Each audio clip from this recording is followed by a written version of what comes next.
I apologize. Oh, I knew I forgot something. I swear, one of these times I'm gonna be perfectly ready for a stream, and then I look at the camera, I'm like, oh wait, I forgot my clothes. Anyway, that was terrible. You're naked?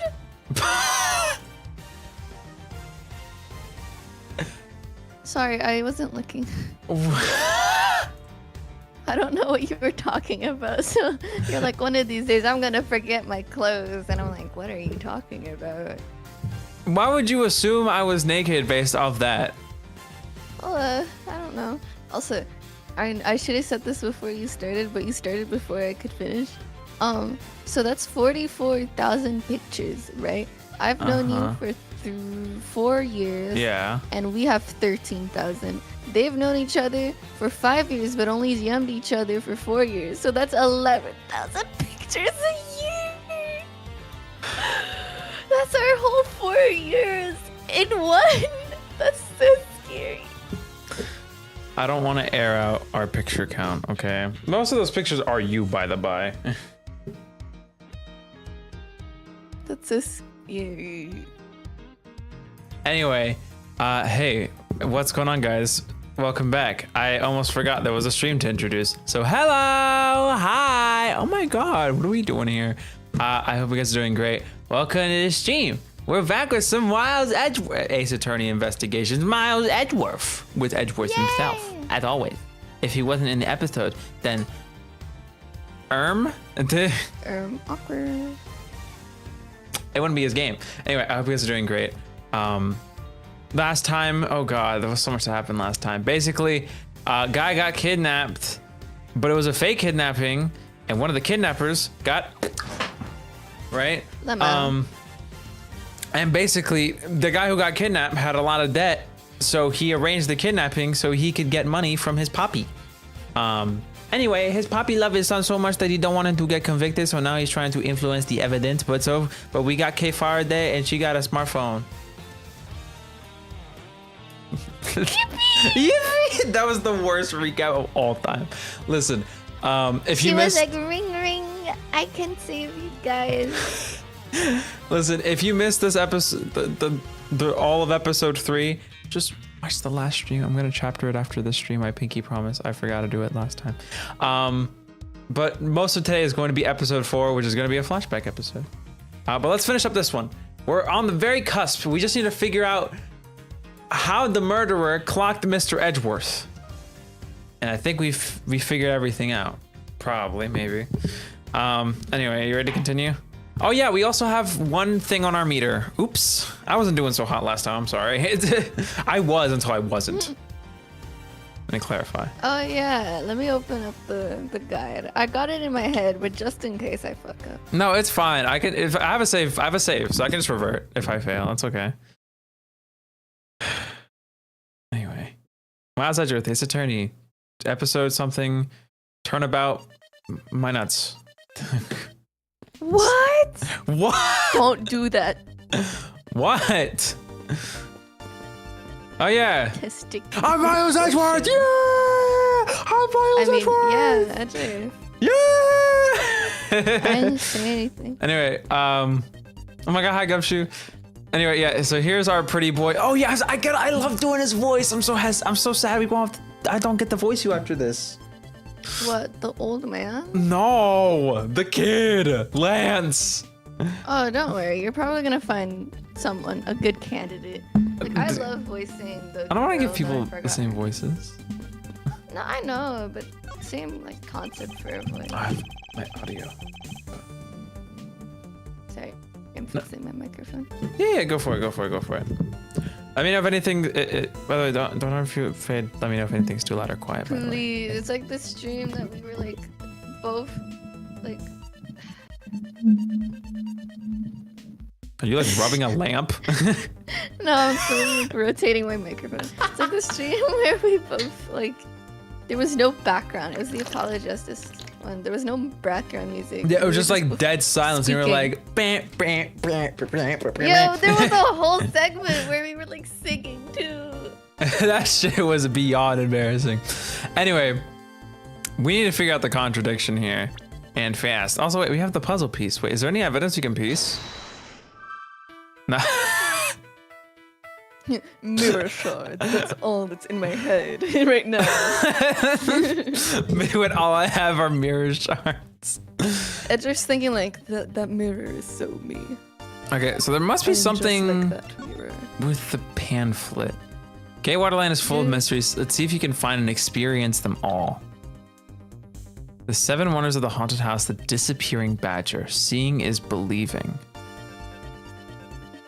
They told me that with Santa Claus, and I have bad news for you guys. I've never seen him once, so I'm just saying, seeing is not believing. True. I found the contradiction. There's no corner in the picture. Oh God. Oh God. Objection, my penis. Objection, object my penis. There's only one of each of the 4 family members wandering throughout the park, but I'm assuming that's different from the disappearing badger. I'm one of them. Let me just pull it up just in case. But the badger photo rally is like a limited event thing, right? So maybe that's why this wouldn't be here usually? But this had to be the proto badger. So where's the cont? I gotta figure out the contradiction. The blue badger should have been this lady McLady.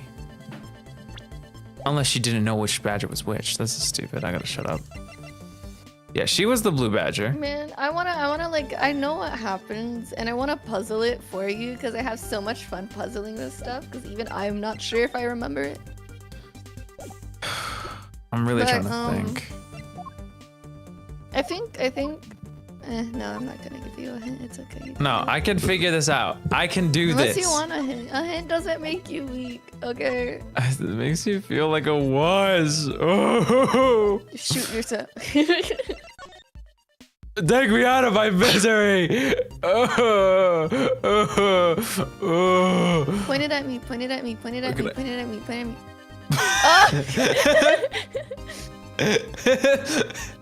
Point it to me, please. Please. Wait, hold on. Oh, hold on. Yeah. Oh, fuck. This is amazing. Please don't shoot at me. Don't shoot at me, Mr. Edgeworth. Look at how Mr. comically Edgeworth large. has so much to live with. Look at how comically large the barrel is. Perspective. Alright. Okay. Police attorney investigation. Okay, I can do this. No, I can do this. I can do this. Spearhead was in the isolation I'm room. just searching it up. I won't be able to use this anywhere in the next chapter. It's so exciting. I actually was gonna start doing it before, like, playing, but then playing with you, but I forgot. So I guess it'll be a mystery for the both of us. Yeah. True, yippee woohoo! I'm so, oh God. It doesn't have none of the stuff is fresh in my brain anymore. Is there anything I can show you that you would suddenly have something to say about? I really love theme parks. Too bad we're not here to have a fun time. So why did you choose this one? And why choose to show yourself to me of all people? Because I was tailing you, silly. Duh. You were following me. But why? Oh, she has green eyes? Mm-hmm. I didn't notice. It's hard to notice, you're right. I can read you what happened so far, so you can No, you don't need to do that. It's okay. Because there's some evidence in here that even I didn't remember. Oh, what? Give me. How about you point me at some things I should be remembering? How about that? We already remembered them, so. You just gotta pay more attention. If you want, I can put it in the form of a question. There's 2 suits. I just don't know. I can pull a Mia for you. What the hell is the Mia? Yeah. You know when she's like weirdly like and specific about a question? You'll understand. Can I give you a hint? Yeah, sure. Do the Mia question. You clearly want to do it. All right, Phoenix. instead of thinking why there's only one badger, think about why there could have been two badgers. Ooh. Ooh.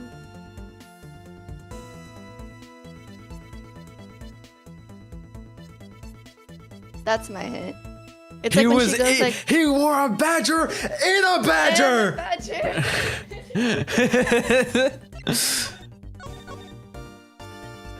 But that's my hint. I feel like that's a pretty good one. It's a very Nia-esque thing. Of Okay. Like, don't think about why the time or how Why the time badgers- was 3 hours slow, but why it had to be. So my hint to you is don't think about how there could be one badger. Think about why. No, don't think about why there's one badger. Think about how there could have been two. How could there have been two? Bows like Franziska, awesomely. How could there have been two? I feel like I kind of killed it with that hint, actually.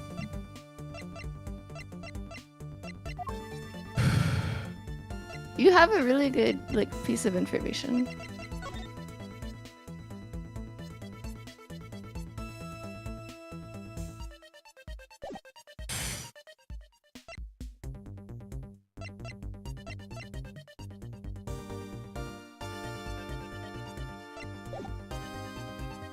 But then again, I don't know if you're gonna understand my hint.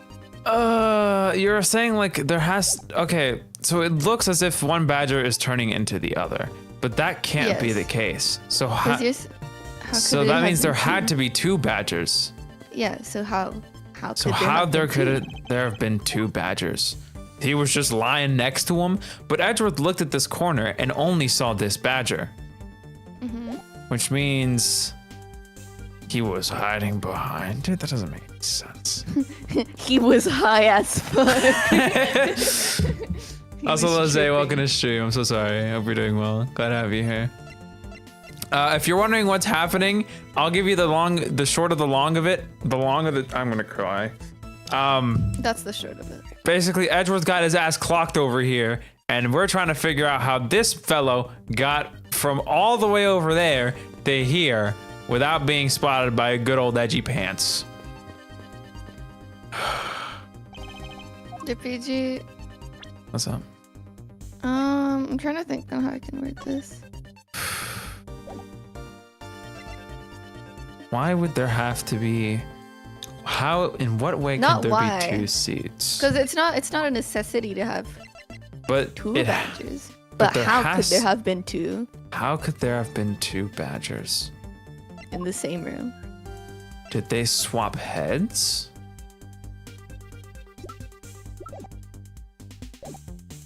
Is that possible? I'll just let you know that one piece of the evidence is the deduction you need. What? What does that mean? That's a lot One on of- stream. You're gonna deduce on the right spot. Like you were trying to deduce on the right, on this scene there Yeah, is I know. something for you to deduce. One Is of it, the pieces of is it just evidence- on the badger, or is it something on the badger? Is it something specifically on the badger? I'll be honest, I don't remember where you have to press. I'm assuming it's just anywhere on the badger, because if I interact with it, there's only one whole spot. You know what I Okay. mean? So it's probably that's anywhere fair. on the badger. It's probably the badger itself, yeah. So think. What's so special? Here's another one. What's so special about this badger? Is that it disappears?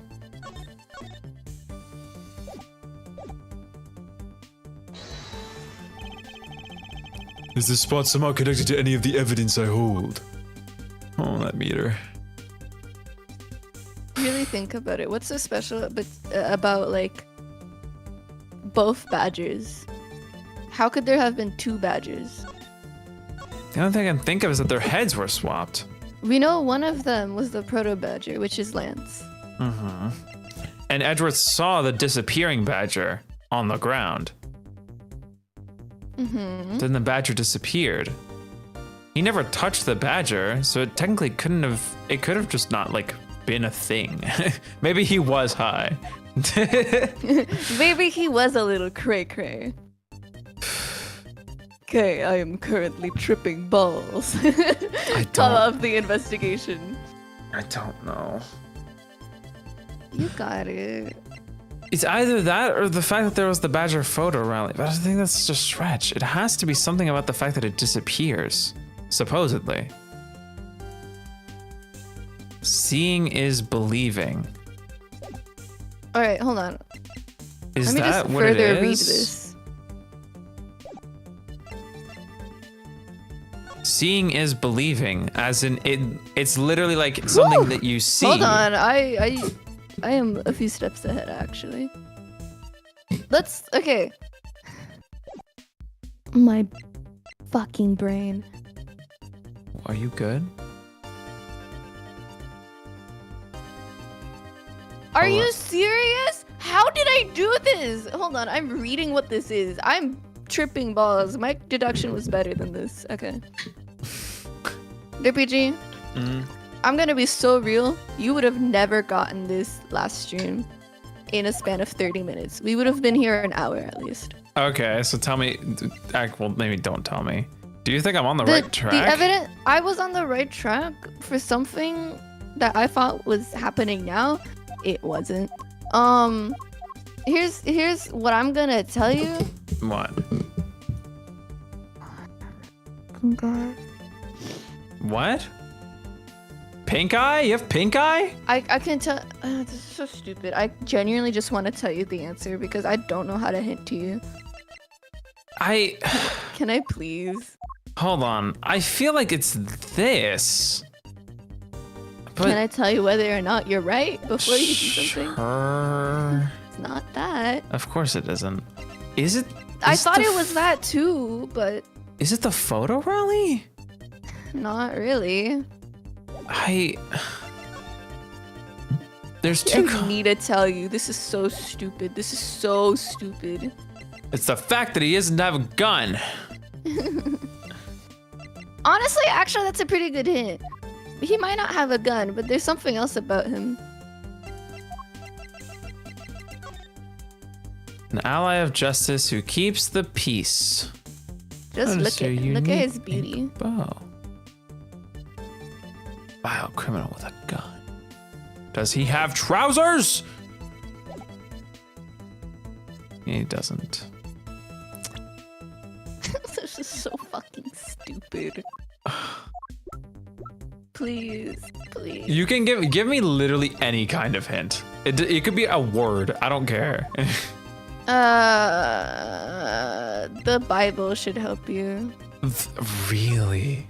The Bible? Just look at him. Look at him and then look back at him. Just flip back and forth between the two. The problem is he's green. Okay, no, ignore that. Ignore that he's green. Doesn't matter that he's green.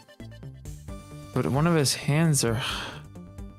No, ignore that. It is super fucking... It's right in front of you. It's like so annoyingly like...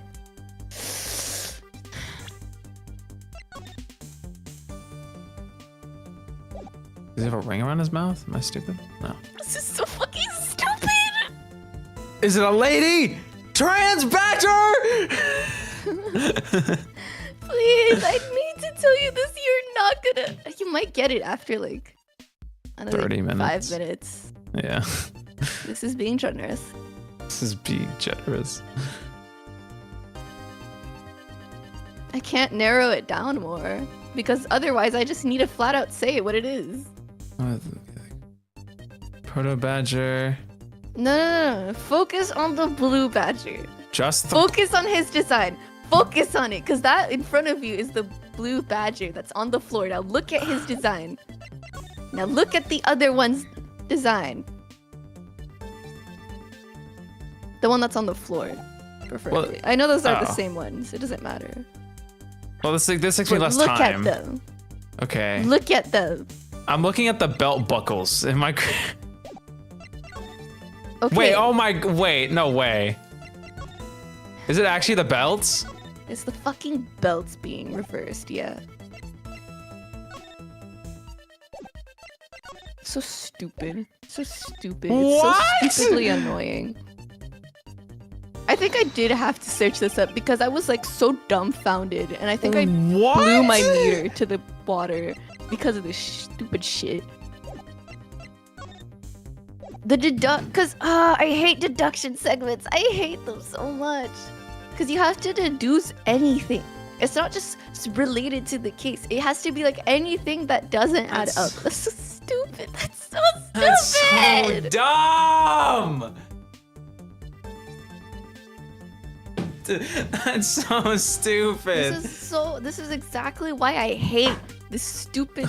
Sorry. This is why I hate the deduction system in this game.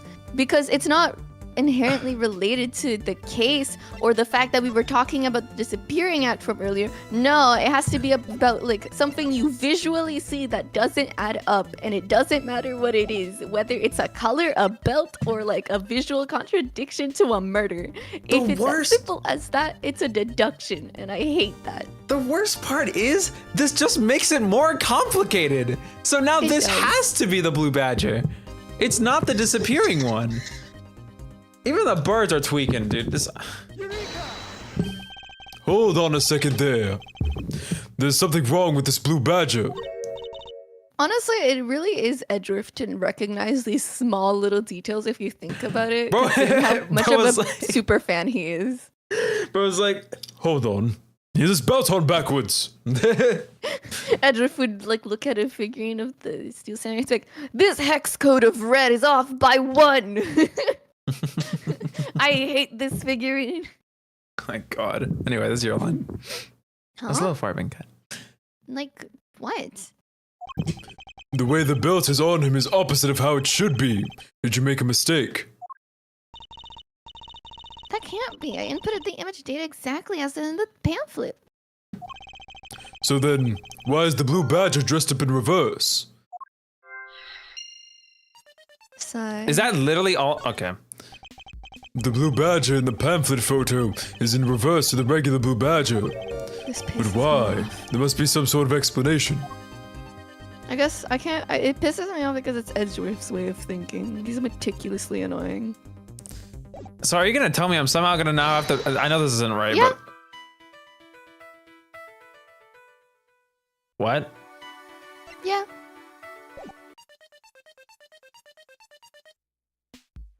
Trust me, this whole segment pissed me off. Wait, but I think I get it. Do you? Maybe. I don't know. I think. I also felt that way. There's me. Is it the belt's on the opposite way because it's a mirrored image? Is. Dude, you're on the right path. You're on the right path. But I don't know how that translates to what I'm looking at. Yeah. What? This man's playing 7,000D chess.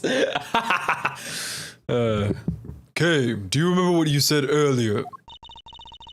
What I said earlier about what? About how this building might as well have been a house of mirrors. A house of mirrors? Oh, well, that would explain the reversed or mirror image. Yes, this blue badger might be nothing more than the reflected image of a real one. Then the blue badger you saw was just a reflection? Do you guys hear yourselves? When I looked down this hall, I thought it was perfectly straight. However, if there was a mirror... Oh, then it would actually form an L shape, right? Precisely. You get why this is annoying. Oh. This is such an insane, like, you have to, like, know this is how this works. You have to be, like, Giga Brain out the ass. Also, there's no way you find a mirror that's just 1,000,000% glare-free.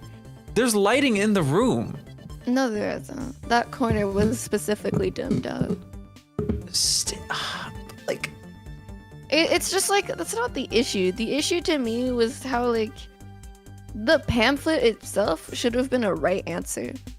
To point out that, like the deduction was, oh, the reason why there's 2 badgers is that this one had disappeared, right? Yeah. This is the disappearing badger. Like, oh, there's 2 different badgers. They're, like, not the same person, right? The conclusion should be that oh, those are different badgers, not that, oh, this badger's belt is backwards, therefore. Therefore, there must be mirror optics involved. Dude, fuck this stupid updated autopsy report, motherfucker. He pisses me off. Precisely. I was deceived. The hallway was almost pitch black. And there was a beam in the way that obstructed my view of the other hallway. Wait, but why build this place like that? That sounds pretty pointless to me. Okay, this house is just another attraction at an amusement park. They created a mirror wall for a very specific purpose, one I can point out for you. I wonder This was the reason why. they built a mirror wall. I'm assuming this is the pamphlet. Please. That's not the Probably. present button. As it's written in the pamphlet, the main draw of this attraction is the mystery of the disappearing badger. I need water bad. You mean they built the mirror for that trick alone? But you said you saw the badgers, so it was definitely still there. That was true at the time. However, doing this allows someone to make the blue badger disappear in a flash. All they would have to do is move the blue badger. But do you think someone could really do that? Well, it's a rather expensive prop, so perhaps it isn't possible. Doesn't that kind of Hello, Burb. Hello, Javier. Welcome to stream. ruin the whole point of having the mirror in the first place? I suppose it does. Mr. Edgeworth, come on, you can do better than this. Alright, once more. Oh my god. Thank God that didn't kill your meter. Would it be dim the lamps? Obviously, it's not move the mirror wall. All they would have to do is dim the lamps. So that's how it's done. If it was completely dark in here. Then you wouldn't be able to see the badge anymore. Yeah, wait, hold on, that's completely pointless. You wouldn't be able to see anything at all, not even where you're going. Is that necessarily a bad thing? Well, it is if it negates the point of the attraction. I'd better rethink this. Are you serious? Yeah. no, Move this is the stupid. mirror wall? What? To remove a reflected image, simply move the mirror. That's the most logical thing here. Not moving an empty suit or turning off the lights. And I I don't. mean, the lights one doesn't make sense to me, but moving the prop makes the most sense.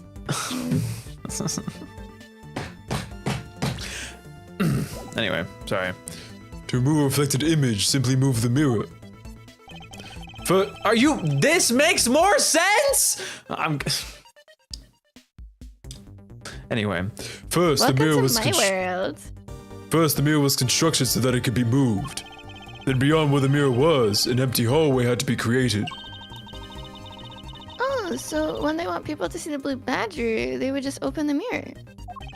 And when they wanted to hide it, they simply had to close it again. This explains why the other side of these fragments have a design on them. Ah, so if the pattern is the same as the other walls in this hallway. if you told us that the design looked like a wall, maybe I could have gotten that. Yeah, I felt the same. Then when the mirror is closed, it would blend in with the rest of the walls. This is the mirror trick that this haunted house employs. And this also proves the existence of a hiding place for the culprit. Huh? How so? Think about it, Kay. There was a place that was outside of my field of vision. The culprit kept out of sight by hiding here. Gee, I wonder where. There was a very large blind spot, one I could not see beyond, and it was here. If my assailant hid on the other side of the movable mirror, Then you wouldn't be able to see him. You don't even need to do anything to the blue badger doll. exactly. All he had to do was wait for me on the other side of the mirror. Wait, hold on. I just thought of something. Yes. Yes. Sorry. Well, shouldn't a mirror wall be broken right now in reality? Since we have a few shards of it, we can probably assume it is. Yes, it most definitely is broken. The question is, when was it broken? Really? She found That's the these question? inside the victim's costume. That would mean that the victim was there when the mirror was broken. Wait, that sound.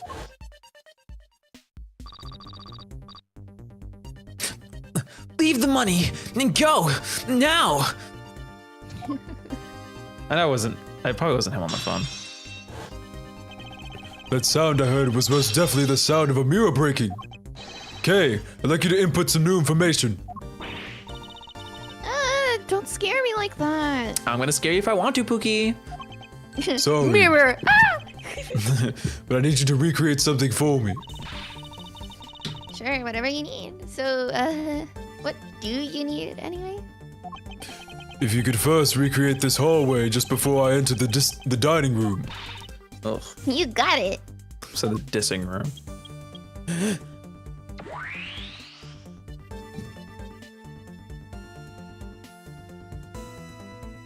What in the world?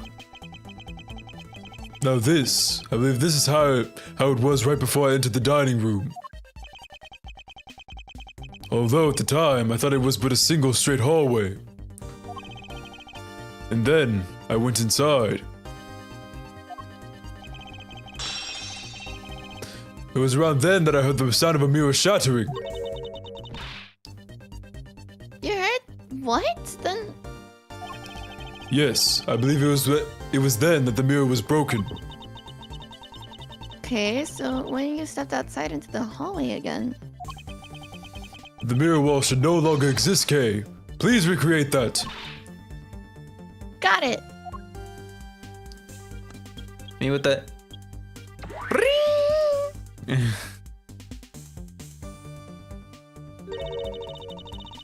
Wait, but with the mirror gone, the culprit lost his hiding spot. So where did his proto badger suit? Where did he go in his proto badger suit, Mr. Edgeworth? Ah, that's easy enough.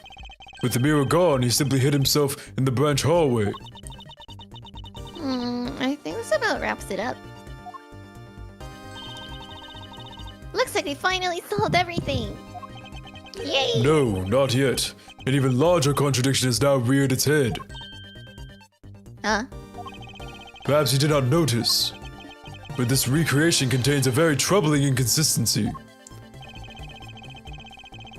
The inconsistencies lie between what I saw and the inconsistency between what I saw and the recreation lies.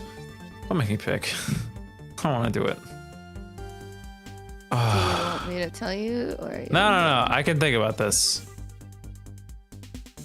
Where are we in the recreation? Okay. So, he simply hid himself in the branch hallway. So this is when he left.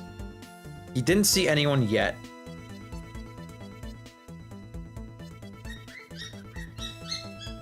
Thank you. You tell him, Kibi. Thank you, Kibi. Shut up. Shout out.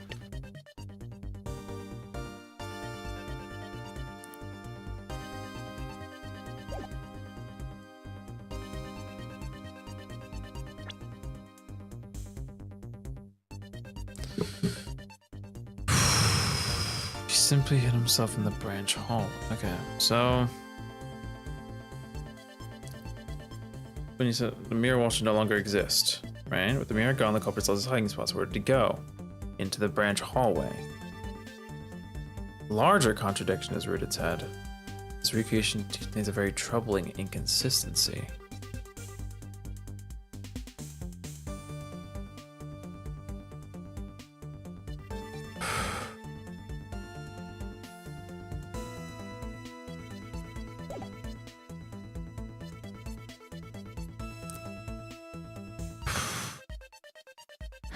This one's kind of stupid. But I think. Hold on. Manager. So it's not. I'm assuming it's one of these three dots. I'm assuming. Um. And it's not Edgeworth, so it's one of these two. Hold on. We got our assailant and the badger. Now the wall is gone. So it should be two. It's like, but did he still see a wall here is the question. Maybe? That vision was already blocked off. He said that. Like, That the wall what? was up. Like, he couldn't see anything that was in that wall.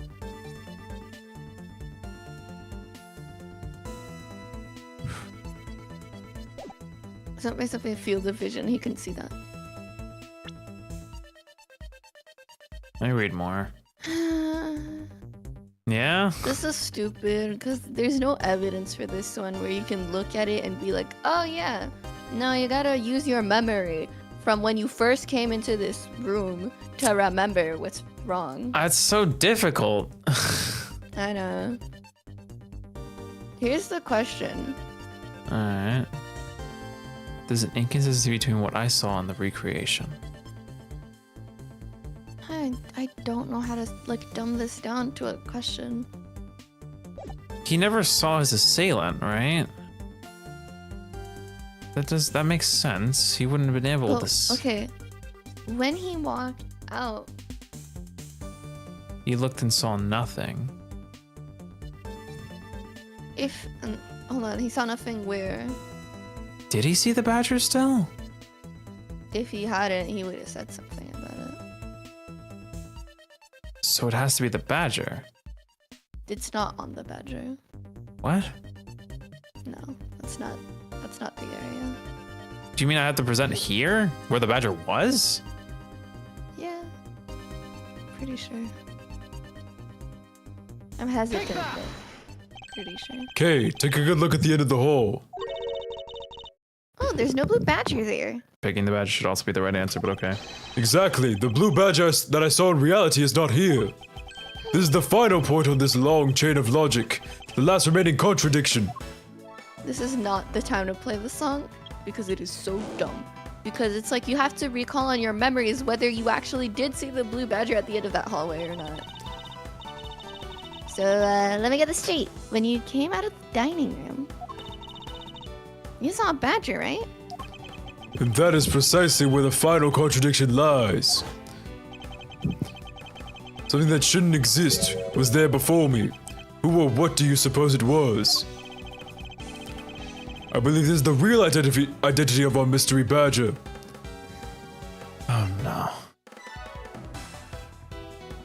No. Not, I'm so sorry because this is leading you astray already. can I like... La, la, la, What does right stick do? la, la, la, la, la. Oh, that's so helpful. Is it? I don't think it is. What? No, say it. Oh, you can... Oh my god. Wait, you can see the break in the wall up here. Yeah, That's cool. that is cool. So this means this has to be someone pretending to be the badger from before. It can't be the... I have to present evidence here, not a profile. What? Do I present the item that corresponds with their name? No. Is it the victim? You can't see his head. You can't see its face, rather. Yep. So you think it's the victim? That would make sense why it's slumped over like that. It would make sense. But then what do I show? Do I show this? No. What? Let me present a profile, game!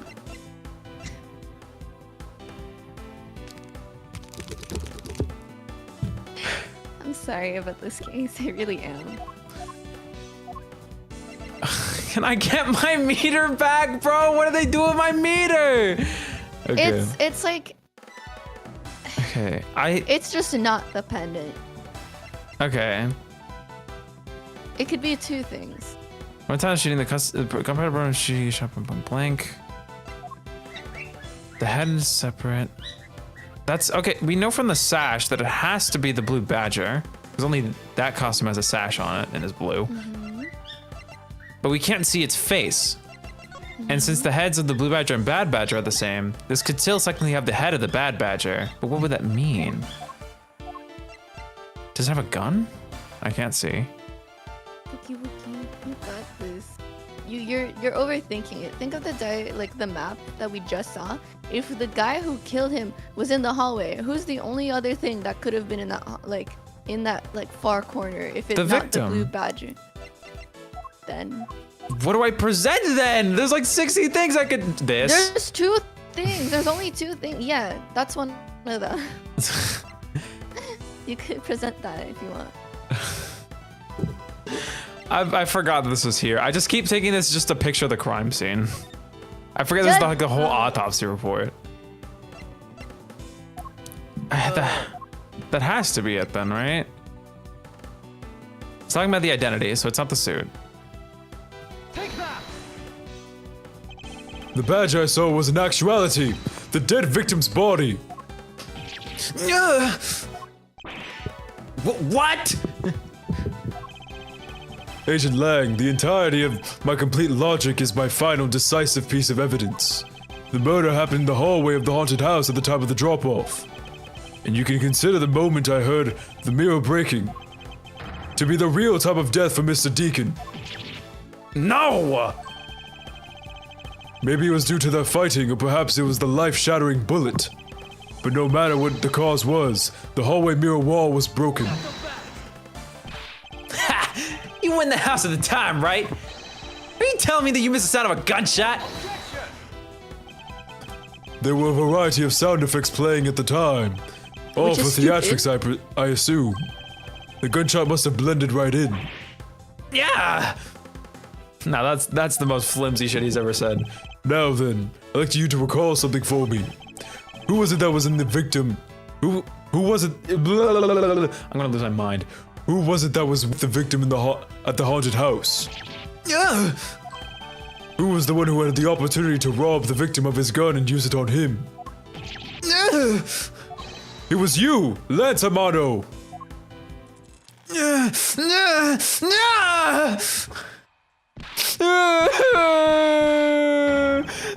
sorry.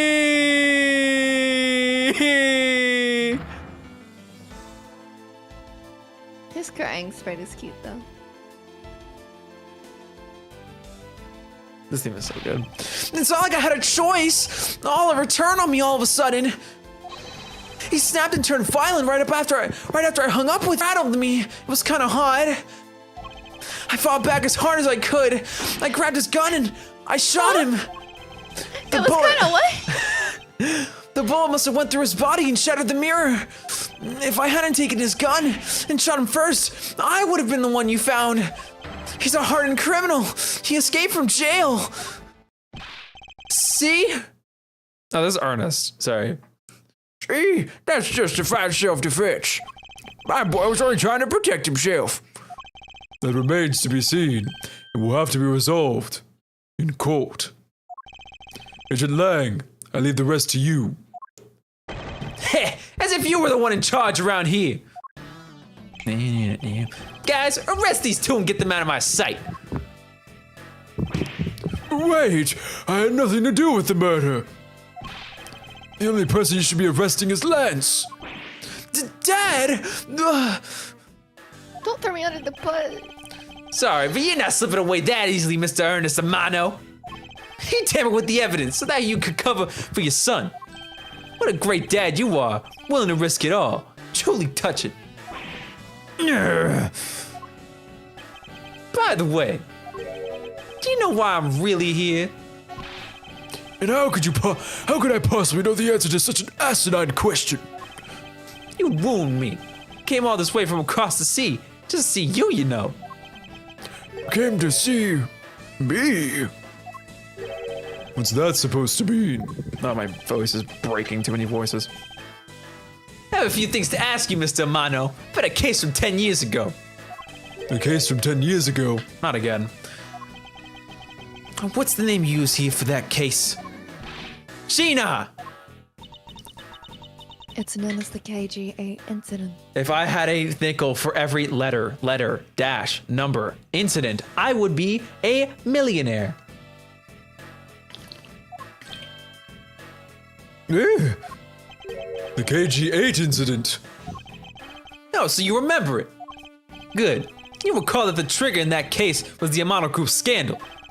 Specifically, the charge of an internal smuggling ring. I forgot the last word. Smuggling. There's that word again. At the time, I'm crying. forgot that's what her voice was. Even though you pushed the crime onto your own then secretary, Mr. Deveray, I always suspected that you were the one involved with the smuggling ring, Mr. Amano. Mr. Deveray was arrested in place of you. Which is why when he broke out, you hid him from the police, right?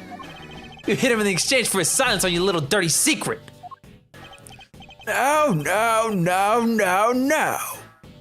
Please calm down.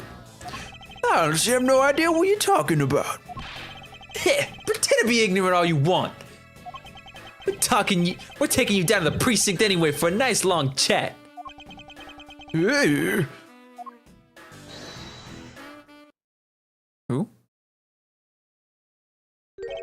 What the? Who the heck was that? Oh! Oh my god, he's alive though. Let's go.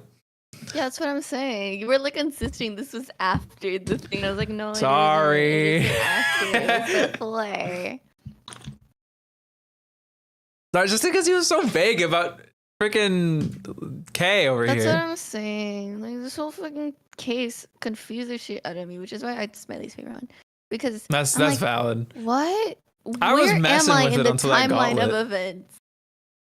I just think it's so so- lost. It's so cruel they don't Timeline. replenish your meter, man. That too. That's so I have to cruel. look at a guide because I'm like confused. I'm confused. That's what story mode's for, I'll take him down to Tell the me. precinct if you don't mind. And who the heck are you? I'm Jaquez Portsman. Now I'm the prosecutor in charge of this case. I really like thinking that he just changes his name just for the sake of seeming cool. Jaquez. Like Clavier. Is she Like- acting up or is it just me? Let me go check. Hold on. It's like Clavier pretending He to looks be stable German. to me. No, I don't know if he's pretending to be, but like adding that German-esque vibe to him. I'll do a quick restart of the audio.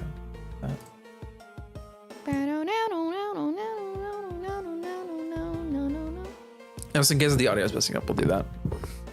Oh, Jaquez. Sorry, Jocks. I'm gonna have everyone else say his name right, and only he says his name wrong. Oh, Jocks. Thank God you're here. Don't jerk me around. This is an Interpol case, so keep your paws off my suspect. Sorry, but I can't comply. I've got the backing of the prosecutor's office. See, in this country, we prosecutors work with the police to bring cases to court. So if you could please cooperate with me here, that'd be great. Now, how about a handshake to seal the deal? Sorry, but I hate prosecutors. The whole lot of you. Even me. Sorry. Guys, arrest the two suspects. Sir.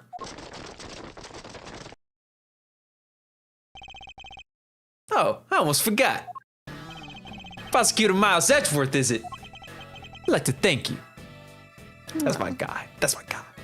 He's so Thank me. respectful. Love him. Yeah, for working so hard to fulfill my goal. Hey, is that any way to thank someone? And what the heck is that supposed to mean? I really like the spread of her. You were so relentless with Lance that you forced Ernest to tamper with the evidence. Thanks to that, I finally had a legitimate reason to arrest him. Ugh, can't talk. So how does it feel to bite the hand that feeds you? The hand that feeds me. I'm not sure I follow. Heh, so you pretending with me. You're the one, right? You're the corrupt prosecutor that's working for Mr. Amano in the smuggling ring, right? No, I would never do such a thing. What the heck? Alright, Tell's never wrong. In your prosecutor's office, there's definitely someone working with the ring. Ah, so Agent Lang suspected my relation to Mr. Amano. That must be the real reason behind his antagonistic attitude. On top of that, you meant to was Manfred von Karma, right? There was non-stop rumors flying around about forged evidence with that guy. You're not twisting the truth behind those closed courtroom doors, are you, too? Ugh, two, are you? I can't freaking speak. The courtroom is a place where the truth is revealed. Well, don't worry. It's not only you. A whole lot of you can't be trusted. A prosecutor who's never lost in 40 years? Every defendant must be found guilty? Fueled by that kind of thinking, Is it any wonder that courts produce nothing but falsities and lies? It would seem that his disdain extends beyond me. Prosecutors, the courts. Why is this man so angry with us all? Rest assured, next time we meet, I won't be so forgiving. Oh, that's so cute. That's so cute. Right. That was like the only thing that was worth in this whole case. So don't you forget it. Worth, shut up. That was so adorable. Please wait. Agent Sheena. Why does Agent Lang hate all prosecutors so? Lang is the head of the long-honored house of Lang in Zhangfa. I thought that said horned. I don't know why. Longhorned. That's funny. The heads of a police-related division in that country were of Lang blood. Bro, why it sound like you got birds whistling at you? Whoa. What do you mean by that? Aren't they still? They were referred. That was long ago. They don't hold that sort of sway anymore. And it was all because of the courts. How can that be? The prosecutor once withheld and tampered with the evidence of one of the Lang detectives found. That evidence purity was tarnished and cost the Lang family its honor and trust.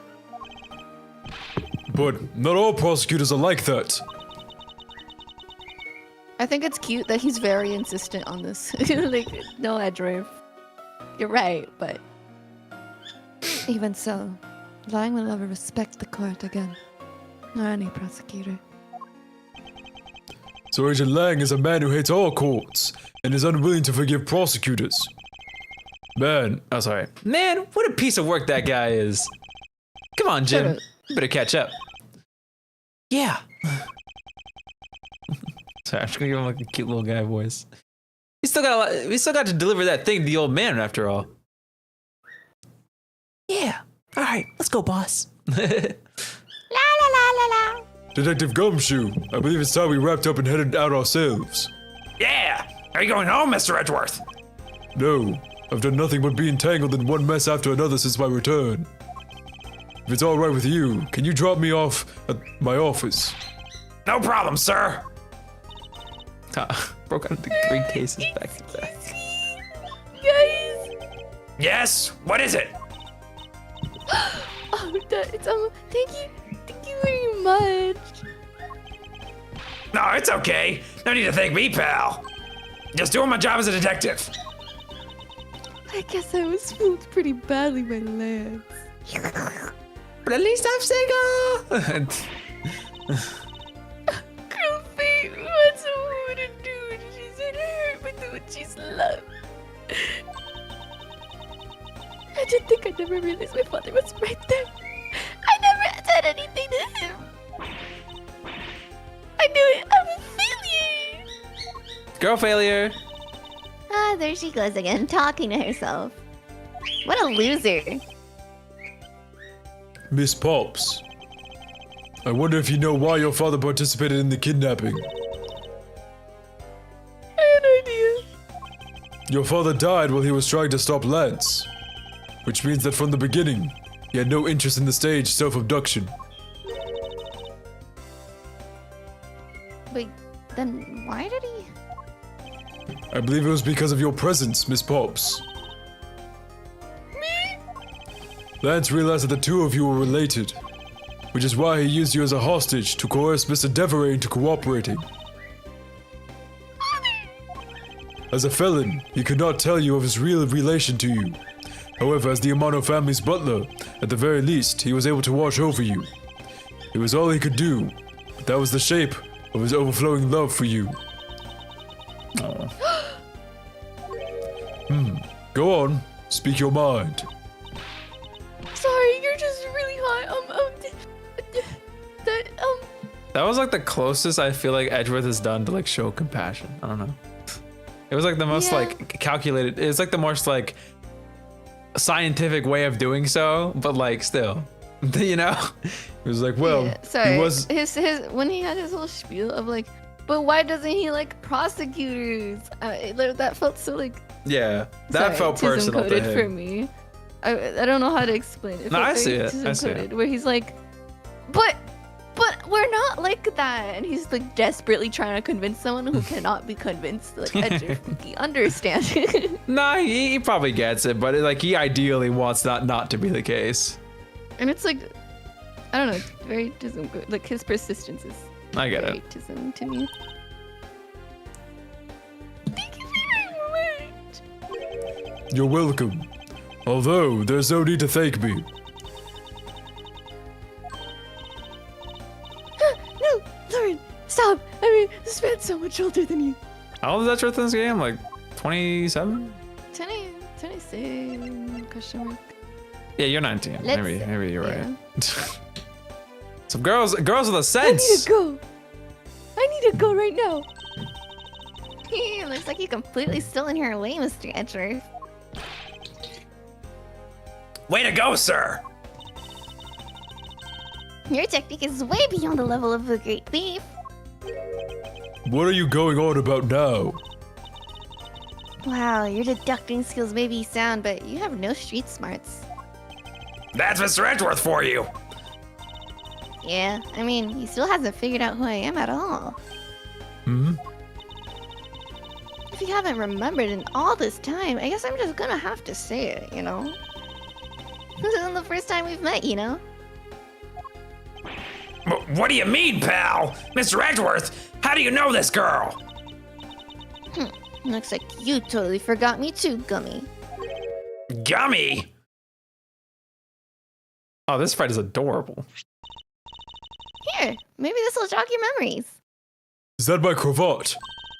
It's a chapeau, but whatever. Okay, I promise I'd return this to you. I promise I'd return this to you one day, remember? That single piece of cloth took me back far into my past. To that fateful day 7 years ago, when I first met the then child Kay. That's little Philip, look at she. And Detective Gumshoe. The end. And now we can actually do what we're supposed to do today. Gumshoe, which I think is very cute. True. The kidnap turnabout awarded. Let's go. Which one was later? This one. Oh my god. Episode 4, Turnabout Reminiscence. You ready? So was it bullshit or was it not? What? The whole what? What do you mean? This case. This case? I liked it. I just think it was a little too punishing at the end. I liked it, but it felt like it randomly ramped up. Like, yeah, the no. whole thing was like super nice and flowy, and then you don't think it's the end in the next part, and then it is. It's 3 segments, and it's like the third. It's 4 segments, quote unquote. Mm-hmm. But it's like 3 like weirdly separated. Well, here's segments, the game breaks it up into chapters, so you can see what you're talking about. It's like the whole like this entire like last 3 chapters are like insanely difficult. Anyway, you ready? Not that per se, but yeah. You ready? You ready? Yeah, I'm ready. Episode 4, Turnabout Reminiscence, featuring Gumshoe! Sorry. I've seen a little bit of this case already. That's fine, don't worry about it. I played a little bit. Alright, let's But I go. never got into the nitty gritty. That's okay. It'll be my first time playing it with you. Yay! Kills you. Don't kill me. Kay Faraday, the young lady who calls herself the second Yatagarasu. The piece of cloth that she conjured up has taken me back to my many years ago. Wow, Peapod. 7 years earlier.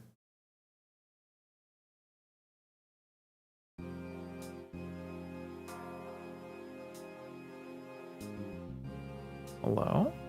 Oh my god, who's that over there? Yeah, that's right. I did it. I killed the guy. But it was the great Yatagarasu that told me to do it. I asked the defendant. Just what exactly are you trying to say? Don't you get it? I know the true identity of the Yatagarasu.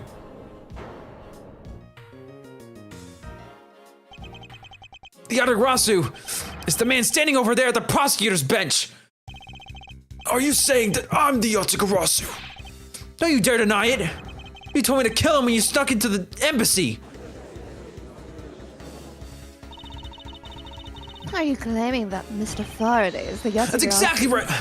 Mr. Rell, I think we've heard just not enough out of... Your Honor, please listen to me. I'm telling the truth. You've got to believe me. Okay, the girl lawyer you see the contrast? is so... Yeah. Shout out. Wait, is that the Awesome. girl? What girl? In accordance with the defendant's accusation, a new prosecutor shall be called to replace Mr. Faraday. This court will be in a recess until the new prosecutor is ready. Court is adjourned. I knew you would be excited. As soon as I opened this case and I saw the judge, I was like, dude, you're gonna be excited. And then I heard the music and I was like, whoa, you're gonna freak the fuck out. No, this is so sick. September 10th, 3:20 p.m. in District Court, 3rd floor lobby. Oh my god, wait, this is so cutie. Now you know what I was trying to make in the Minecraft server. That's the centerpiece that took forever to figure out how I was gonna make. I see. This room is all too familiar to me. I've made this room so many times in that damn server. My god.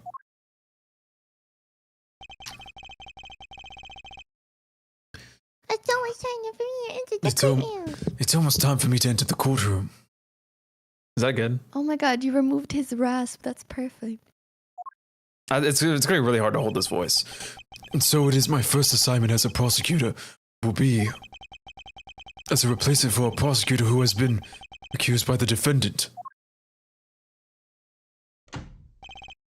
Edgeworth.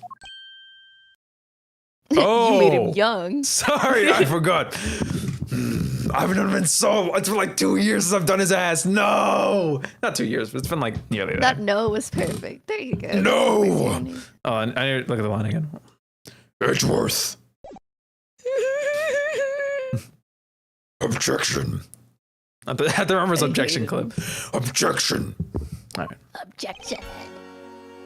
Sir, Bow. Oh, he's so cutie. Oh, have you read over all the documents regarding this trial? Sorry, this is so fun. oh my god, Batman. I'm Batman.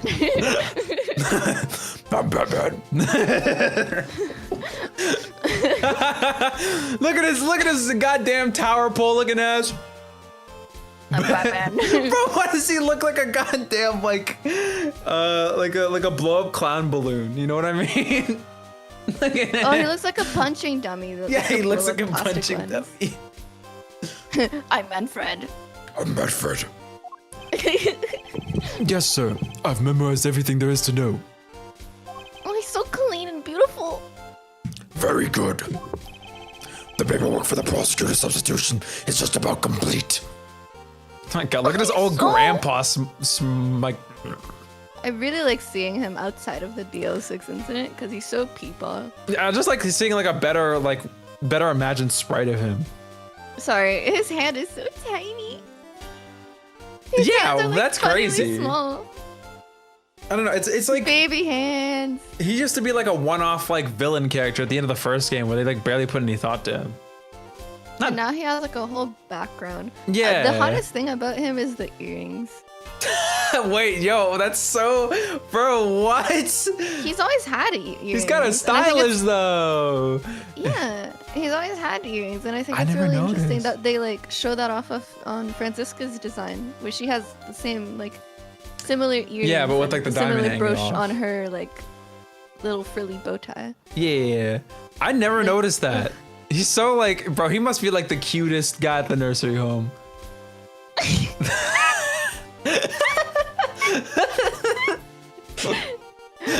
I'm Manfred. Okay, people, it's time for your medication. Edgeworth, always bear in mind that as your mentor, I, Manfred von Karma, will accept nothing short of perfection. I understand, sir. To have the chance to stand in court,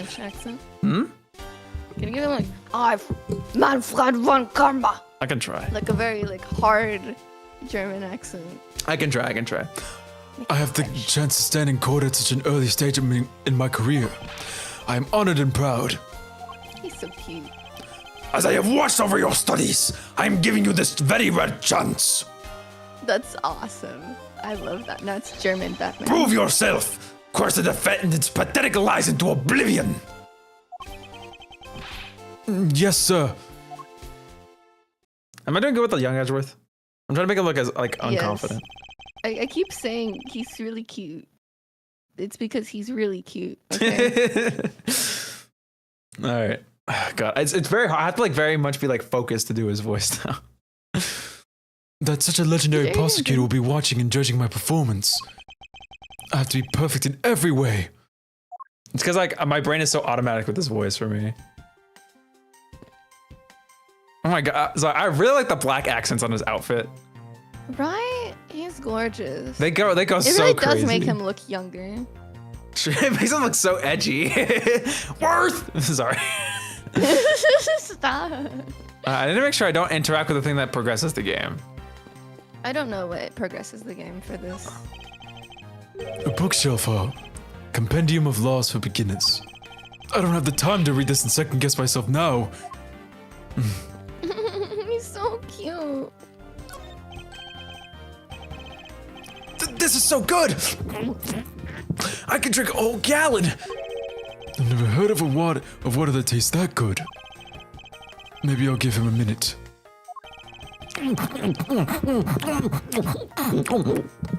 I'm sorry. I'm fucking starving. Does he plan on gulping on an entire reservoir dry? What's this? A bulletin Uh-huh. board. Yeah, go ahead. Instead of for Edgeworth, if go. you're concerned, you could just do his voice and then just pitch it up a little bit, because sometimes, sorry, sometimes here's the thought process that I'm thinking. Uh-huh. You speak and sometimes your voice gives out, so then like it switches from like BRATWORTH to like Edgeworth in his like 80s. Like in his like. It's not that it gives out. It's just that I'm like very I have to like focus to do it. You know, it's hard, but I want to try it. I want to get used to it because it's fun.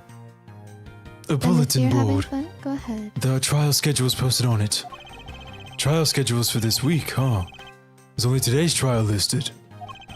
This must be a mistake. This country's judicial system is not working as it should. That's really He's so cute. cute. You can do the old lady if you want, or I can do her. It's up to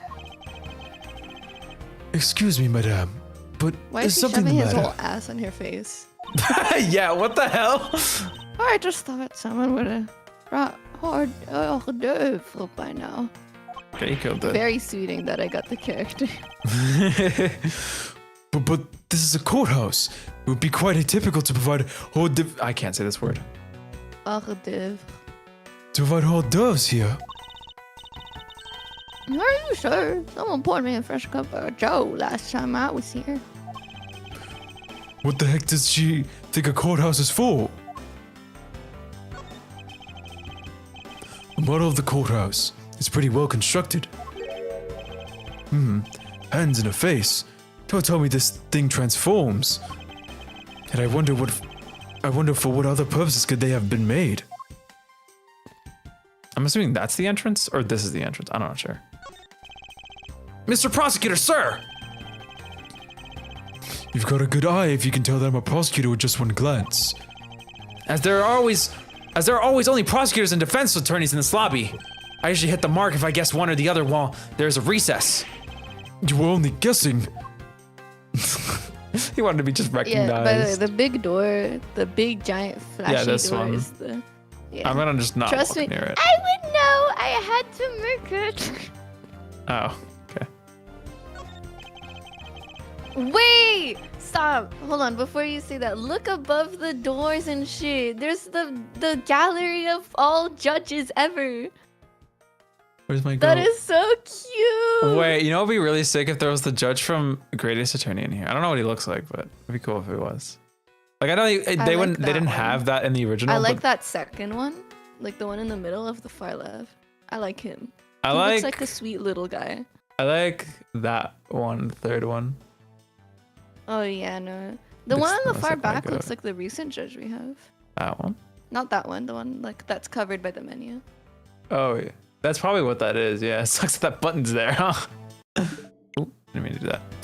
The trial's about to resume. I should stay on the premises. Premises. I I can't. can I can check the wiki actually. If you want, go I for want it. to see all the judges. Luxurious and beautiful leather sofa. I must say, every part of this courthouse is meticulously well kept. Although the positioning of this sofa puts one under the direct gaze of the judges. Every judge in this courthouse's history has quite the beard. And has gallantly parted with the beloved head of hair, I see.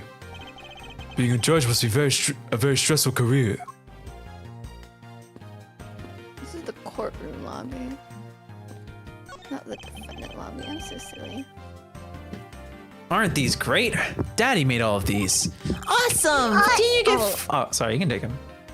Awesome! But did you get fired right after you made them? Yeah, I did. I spent the same amount of money on this model as it cost to build the real thing. And my boss isn't very happy with me.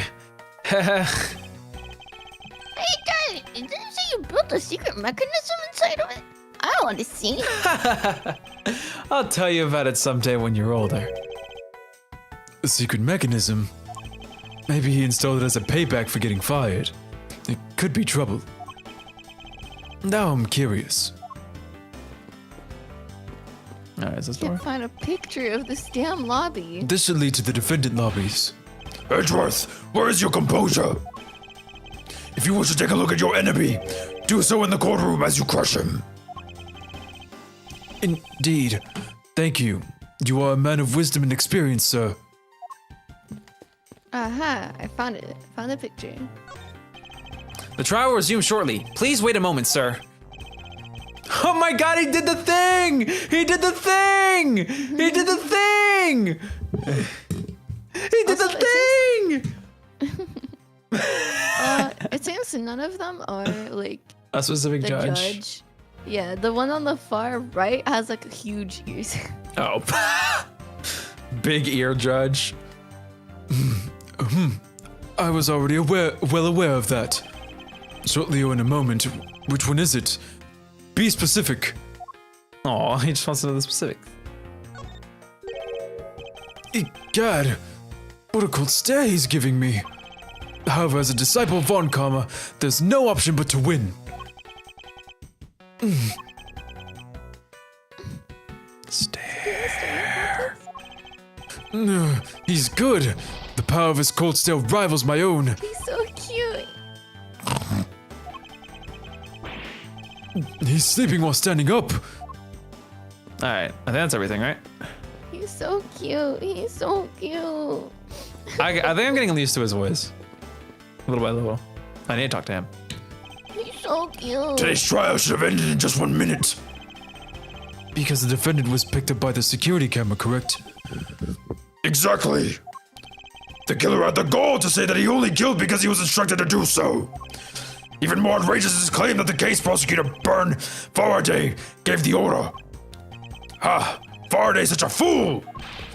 He's been cornered by his very own prey! Sir, are you an acquaintance of Mr.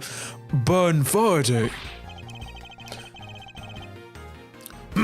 He's a pathetic man who speaks nothing but nonsense!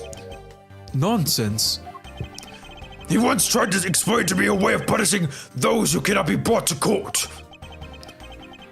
Those who cannot be brought to court. That is nonsense, for no man is above the law. Well, there are always a few exceptions. Oh my god, look at them. They're doing their sleep thing. Who have sleep and they sleep. I think it's funny. There's a few exceptions talking about himself. Wait, oh my god, yeah, you're right. However, there's no reason to even deal with such individuals. A prosecutor is a guardian of the court, one with no obligation to outside matters. Thus, there is no reason to deal with such individuals, I see. Edgeworth, disgracing yourself as a Faraday will not. What the heck? Disgracing yourself as a Faraday will not be forgiven. Have no fear. I will not let you down, sir. In place of the accused prosecutor Burn Faraday, I'll prove the defendant's guilt. Look, he's so determined with that spray. It's so cute. Very good. I've secured an hour of recess for you to prepare to do just that. Show them all the power of Von Karma.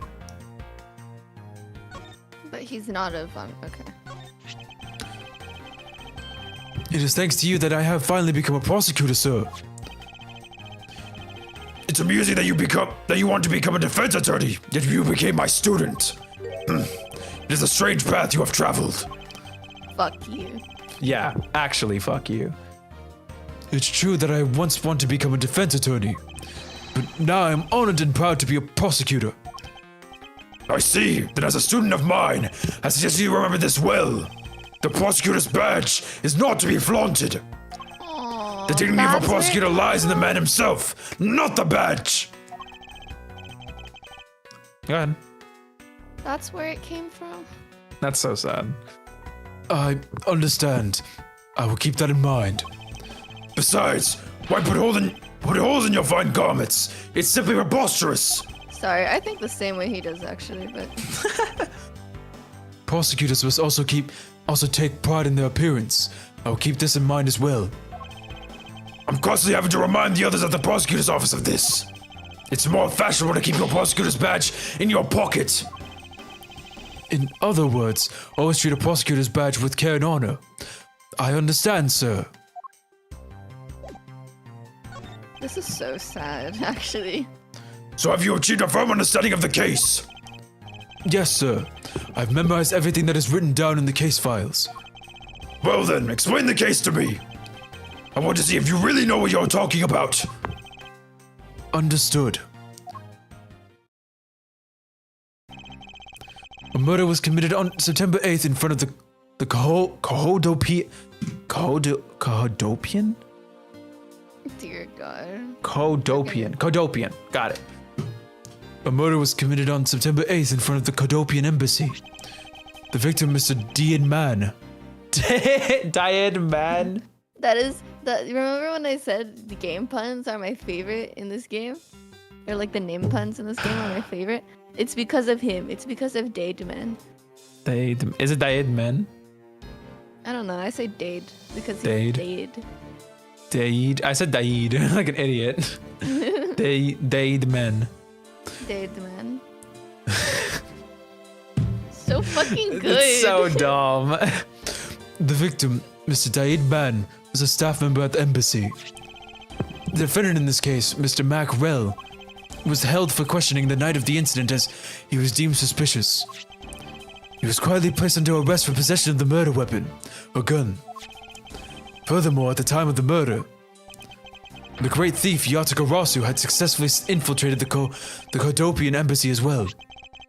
At first, Rell claimed that he himself was the Yatagarasu, but that he did not kill Daid Man. I wonder what he expected to gain from such a desperate lie. It's possible that he wanted to go down while in the spotlight if he is found guilty. There truly is no limit to people's inanity. But I digress. Continue, Edgeworth.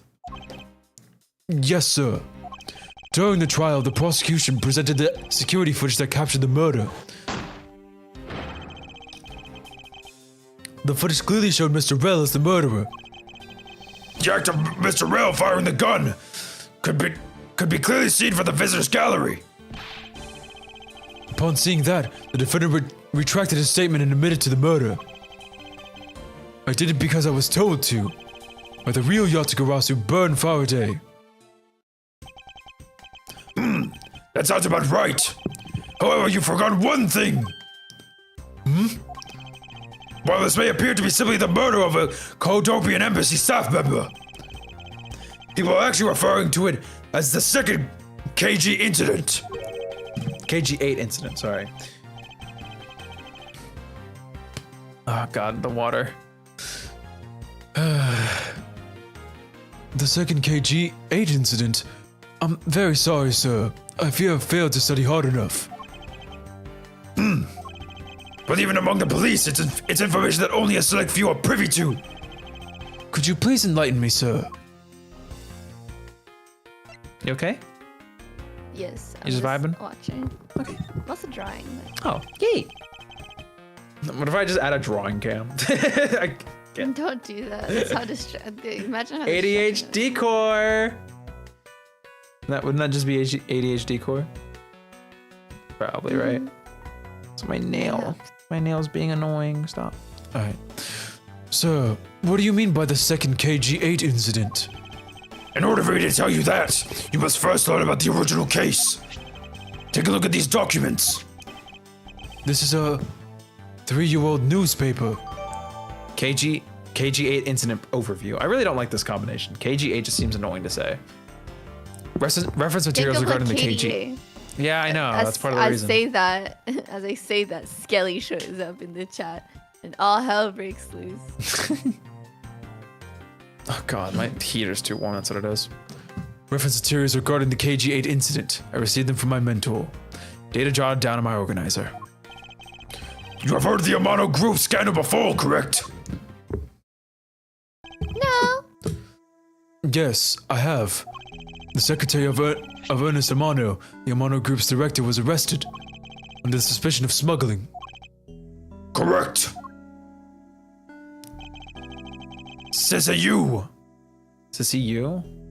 I don't know the... CCU. CCU. I wonder if there's a pun there. CCU was an... CCU, Oh. probably. CCU was an employee of the Amano Group, and the sole witness to the smuggling operation. It was she who brought the crime to light.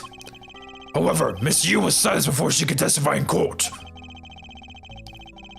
Did you catch the murderer yet? We finished the case you were finishing up last stream. We just started this case like 30 minutes ago. How you doing, Drippy? Hope you're doing well. Right now, we're going back 7 years and being little baby Edgeworth, whose balls haven't dropped yet. I don't know. Drippy. Oh my god, so cute. Don't. I can't help it. Wasn't a No, Cadopian embassy yesterday staff so- member arrested for the murder? Yes, a Cadopian by the name of Manny Coachin? Coachin? Coachin.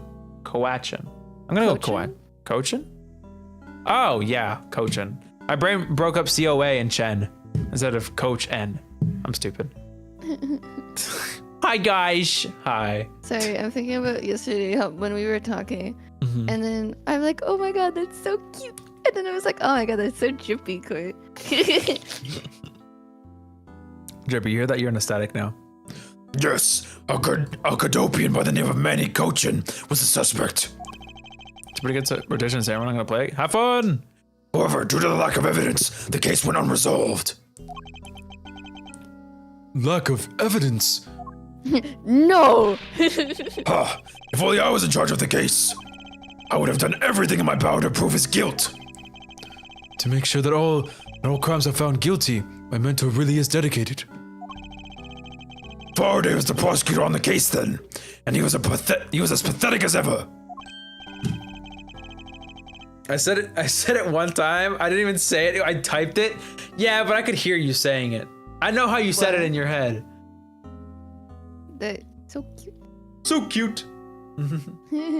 That's adorable. Drippy has like the best voice ever, in my humble opinion. Damn, I'm right here. I'm kidding. Listen, I'm also right here, but you know, sometimes I gotta take shots. Shots to yourself. Yes, I'm shooting myself in the leg. Drippy, you have a Persona. nice voice. No. Mr. Faraday was in charge of the KG8 incident as well. That's right. And now, once again, the victim of the case you are currently assigned to was someone who was scheduled to testify against that smuggling organization. And just like the last time, the victim was murdered right before he was able to testify. You're catching on. The victim was murdered just before his day in court against the smuggling organization. Events are occurring almost exactly the same way as they did in the KG8 incident. So that's why it's being called the second KG8 incident. They couldn't just call it the KG9 incident? Come on, guys. Yes. KG8 2. Yet there's one difference between the two incidents. I used to be so anxious about my voice, bro. Hearing that actually makes me so not self-conscious. Dude, I love your voice. It's so funny. It's so. And I mean that in like a good cute. way. Like the It's way so- you it's say so things is pretty. intentionally funny. Well, I think it's so like I don't know. It's so nice to listen. Yeah, to. but that's Like, I very hear that and I'm you like, that's to so say. Drippy. I love Drippy. It's so cutie patootie. Like trust me, Drippy. I used to be just as self-conscious about my voice. I remember I used to be so monotone, and now I'm a little too expressive. But you know, What? You shut up. I'm still very self-conscious about it. But the point is, Whatever. bomb. I'm gonna go drink apple juice. I want to go drink apple juice. Enjoy your apple juice. What would that be? The so-called noble thief that is setting everyone into an uproar. The great thief Yatagarasu. Yatagarasu. I'd better find out more. If it is true that the Yatagarasu showed up at the Kohotopian embassy, what could he or she have been after? No doubt to steal any suspicious accounting records and release them publicly. Or more likely, to steal secrets from Kohotopian embassy itself. As the item that the Yatagarasu stole from there was sent to the police. What was it that the Yatagarasu sent to the police? I don't know the details. Anything related to the Yatagarasu is getting the top secret treatment. Still, I find it very ironic. By returning the stolen item to the police, it was proof positive that the Yatagarasu had infiltrated the embassy on the same day the staff member was killed. Criminals have a way of incriminating themselves, wouldn't you say? That would have to be the first time the Yatagarasu has left evidence behind, correct? Yes, indeed. If you wish to learn more about the Yatagarasu, then I suggest you ask Faraday. Mr. Faraday? He happens to be the prosecutor in charge of the Yatagarasu case as well. He's the prosecutor in charge of both the KG8 incident and the Yatagarasu case. Sorry, this is so funny. This reminds me exactly of Ron Delight and all that shit. Of like, oh, I wonder who masked the maskies. Like, it's so funny. Not everything's pointing towards it, and everyone's like, I can't figure it out. Mr. Faraday Okay. being the Yatagarasu? That doesn't make any sense, guys. What the heck? Right? That's what you're saying, right? What? Are you being sarcastic or? No. Wait, are you like saying it sarcastically as me, or are you being sarcastic about me? Like, No, I'm talking about what Yeah. you're being sarcastic about. Just explain it to me so I can confirm that I'm right. okay, I'm just saying like, this reminds me vaguely of the like. That's yes, I Case know what with you're trying to Faraday. say. I mean, yeah, so how people Because are of like the- Mr. Faraday and Yatagarasu can't be the same Like person. he let. Yeah, and it's Okay. like even though it's very, very, very obvious. Not to be fair on the Ron Light case, he wasn't smashing the mask, so No, but Ron was masking the mask. People just doubted him. oh yeah, that's right, he was. I forgot about that. He was Atme was just a copycat. That's right. Okay, my brain. Yeah. Mr. what Faraday I really has a mean. lot on his plate. Oh my god. Oh, that's so cute. What is it, little girl? Very scary, mister. Do you need something? I want to trace quite a few. Please. A fistful of dimes, quarters, and pennies. But it looks like you have exactly $1. Is this what you want? Thanks. That's exactly what I needed. She's so cutie. Yippee! Could that child be here to watch the trial? Not disrespectful for a child like that to be running around inside the courthouse. Oh, Manfred, shut Does no one have respect for this country's judicial system anymore? God, doing that made my mouth scene. vibrate. The paperwork for the prosecutor's substitution is complete. Why, do you even know how much time there is left before the trial resumes? I'm so sorry. I can have you mopping up this courthouse instead of protecting it in an instant. It's no bother, sir. Not being completely prepared could prove to be a perfect handicap for me. A proud one you are. Look at these two idiots. They're bonding. Look at stop flirting. Oh my god. Look at these two. I want to slap both Ever of you. say that they're flirting. Sorry. I'm so devastated now. We're never talking again. I'm blocking you on Twitter. Or you already know this man buys all of his clothes. My god, these two are so annoying. Everyone's like, guys, they're doing the thing again. You had better collect the evidence from Faraday and prepare yourself. It's time for your debut, Edgeworth.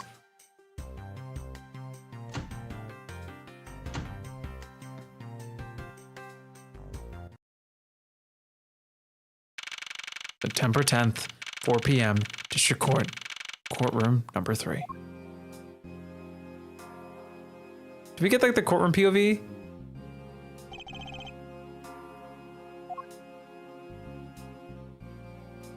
Oh, he quickly crosses his arms too. Bro's just trying to be a copycat.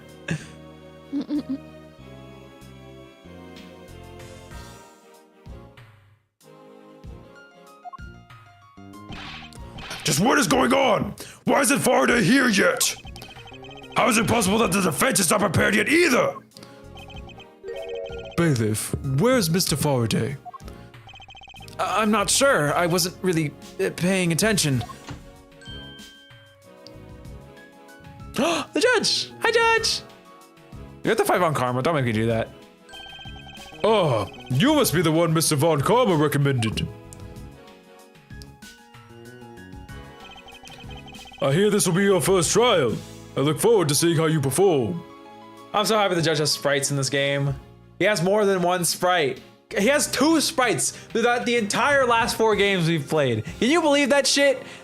2! Can you please say something? Please? He's such an icon. I know. This team is also insanely good. I love this team. Oh my god, this is so raw. I love the judge. Judge, I'm your biggest fan. Oh my god, please hit me with your gavel. Court is adjourned. Anyway. That's my favorite line of yours, Judge. Oh, by the way, was there someone celebrating a birthday during the recess? I could have sworn that I heard a popper going off. Come to think of it, the other day with my grandson. Sir, it looks like the trial's about to resume. However... Yes, it will be all but impossible to prove the witness is a liar. Without the evidence from Faraday. What is that blasted buffoon up to? Who is this? Who else would be like, sir? It's an emergency, sirs. Yes, Dan Coat is back. Yes. He's so swag in that coat. Silence! There shall be no yelling in the sacred hall of law. Bailiff, remove that man from this courtroom at once. Please, wait. You have to listen to me. There's an emergency. Defendant lobby number 2. Mr. Faraday and the defendant. The 2 of them. They're both dead, Your Honor. Whoa! Whoa. Whoa! What? Thank you, Edgeworth, for actually saying what instead of just whoop. Dude, beige coat is so good. Oh my god, look at the contrast! Dude, she's so awesome. I love this design. I'm assuming she becomes the gavel lady in the next game, yeah? Shrug. Oh, wait, I can pull out the box art from here, right? Don't do that. Okay. That would spoil it. No? That spoils the fun. Wait, but does she have freckles? Oh my god, she has freckles. Wait, she doesn't have freckles though, so I can't be here. Okay. September 10th, District Court, hallway. No one tell Drippy G about fake freckles. He's gonna flip. So it is. Oh my god, who are you? Oh Mike. I'm kidding. So I was cosplaying Edgeworth. I fucking hate this dude. Sorry, Fair. I only got as far as like this. you want to do his This voice? is as far as I got in the game. Kidding. What? Why would I do his voice? I don't know. Maybe you want to do his voice. Probably smells like shit and a sock. What? No, he looks like a nice. No. Stand he back. Smells like a sock. No, I think give him like a cool voice. I don't know. I've given too many people deep voices Cool. today.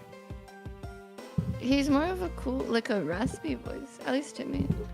I don't see it. Like a. Stand smoke. back. No, you're right. It does have Yes.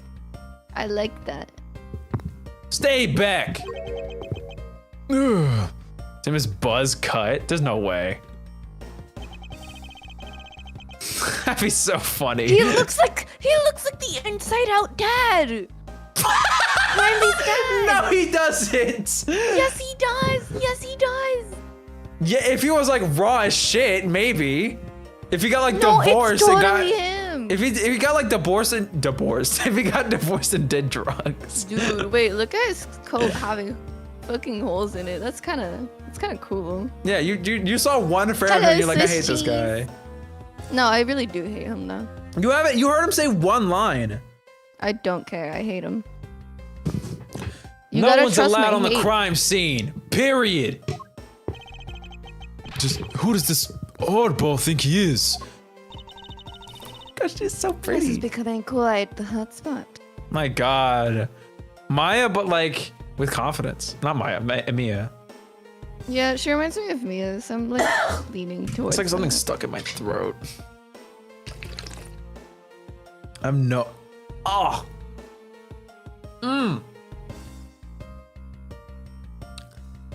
I don't know what's in my throat. It feels like there's like a. I have like a ball in my. A frog? Anyway, Is that how the saying goes? it just feels like there's like this tiny like lump of something in my throat. I'm gonna get it. Drippy, I'm gonna backhand slap the shit out of you. No, you cannot get it out of my system. Fana in his system. Fana in his system. This is not a real gun, YouTube. It's not a real gun. Sorry. Drippy's really good at saying words that like end up triggering something else within me. You say that. Report Oh no, it was it. you. Isn't she Mr. Rail's defense attorney? Hey, you! No running in the hallway, pal! And who are you to tell me what to do? I'll never find out what's going on like this. It's time for some civil discourse. But first, a drink. A drink vending machine. Ugh! Now is not the time to be pondering what kind of drink I want. Steel Samurai one. Oh my God, the poster. Defendant lobby number 1 is through here. The incident took place in lobby number 2 next door. I shouldn't allow myself to be sidetracked like this. I'd better get a move on. A poster of the judge. There's a longer slogan of some sort on it in tiny letters at the bottom. Every strike of my gavel brings the truth closer to me, and my hair farther away. This is a promotional poster for the court or a hair growth product. That's really It's funny. funny as fuck. Seriously, this sucks. Anyway. Oh God, so I'm gonna like cough up like a lump of coal. I don't know. Oh my god, Christmas! Just a week away. I can like feel it when I drink water. This is terrible. A fire extinguisher. If one were to be hit in the head with this, I suppose the victim would lose a memory or two. I wonder But it sounds who. as though I'd ever be so foolish as to be struck by one of these. That's terrible. That's a terrible reference. Piece of shit. How he doesn't even know. First, I need to get a handle on the situation. Perhaps I should talk to some people. I don't know what's crazier, the fact that he makes that reference or the fact that he's not even in that game until the end. True. Interesting. They're selling special court-themed food products here. Many of them seem sort of troublesome and suspicious. Objection, I suppose. He's so cute! Are you happy I'm doing all the optional dialogue? Yes. Yes, you are. You are. The sofa looks like it's seen a fair share of use. And it looks like another part of the courthouse is visible from the window. Ah, my eyes have locked with my reflection's eyes in the barred window. As a student of Von Com, I refuse to back down.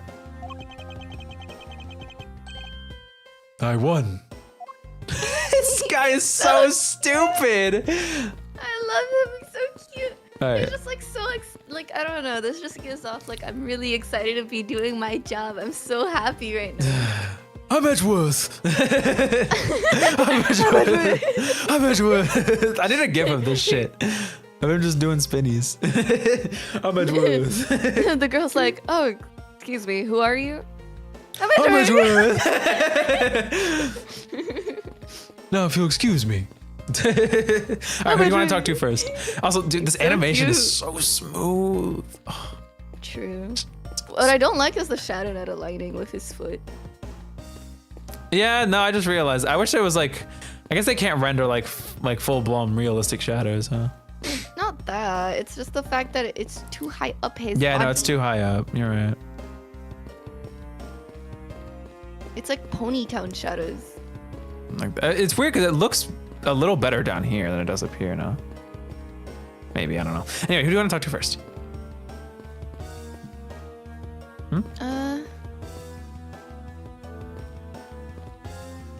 Anyone really? All right, we'll start with Gumshoe.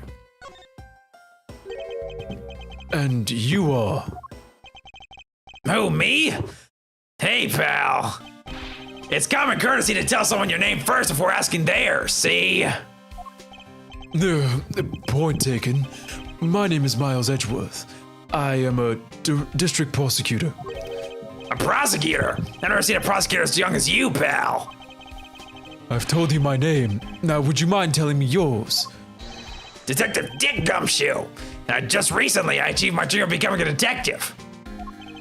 More than a dream, it's what I was born to do. You sure? I don't know. You seem more like a scratch off gambling kind of guy. No, win the lottery, burn it all, go homeless, something like that. I don't know.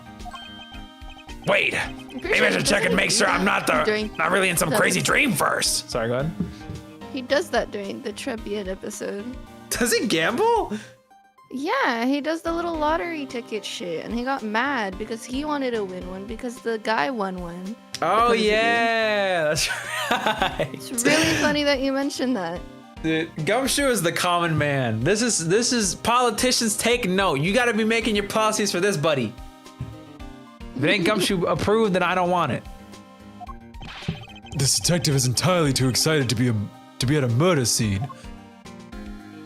Here's my badge, champ. Oh, I got other stuff to show you. Let me see what's in here. Okay. Oh my gosh, she's kind of pretty. It's actually your dad. You mentioned that you've only recently become a detective, did you not? Oh my god. Go ahead. Sorry, she looks like supposed Mia's like original design, concept design. Hold on. Oh, interesting. They were like, It's maybe we should tiny put this to good concept. use. It does look like that with the scarf. Her eyes are a little big. Where but- is it? Where is it? Where is it? Where is it? Not Mia and like the supposed like sidekick Maya. Hold on, let me send it to you. Booty ba boom ba ba. I might send it in the server because I'm lazy. Ba ba ba ba. You can look at images. Ba ba. It's the supposed Maya and the. I was like, when I saw that, I was like, whoa, that looks like the concept Oh, art. without the blue hair, you mean? Mm-hmm. Yeah, with instead of browser. God. I have an easy way to show chat this, I just realized. Whatever. It's fine. Isn't it cool? It is cool, you are right. Oh, let me just They look like vaguely familiar. Similar. Sorry. Womp. Same thing. Womp. There you go. Look at it. It's Silent from Pokemon. We got Giovanni. We got Misty. All we of these, got wait, hold on. All of these Bruno guys look like and they're a part Lorelai. of this game. The Little far, bit. the far right one looks like Sheena. The This one looks in like- the middle looks like the money bitch. The one right in there is the you bitch, and then the one next to him is the annoying, fucking ugly rat, bald ass detective. true. And then this is just Silent from Pokemon. That's just a guy. That's the guy, yeah. Wrong scene. This one. There you go. Anyway, let's continue. Sorry. You mentioned that you've only recently become a detective, did you not? You got it. I'm a brand spanking new detective. See? So that means you've probably never seen a real prosecutor's badge, right? If you so desired to see one, I just might be able to make your day. They're so cute. You don't have to go to the trouble, pal, because a real man has a police badge. And someday I'm gonna become an ace detective, just like Detective Bad.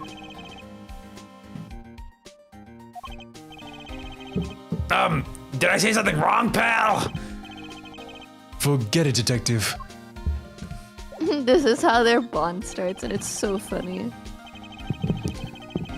So, Detective Gumshoe, would you mind telling me what you know about the incident?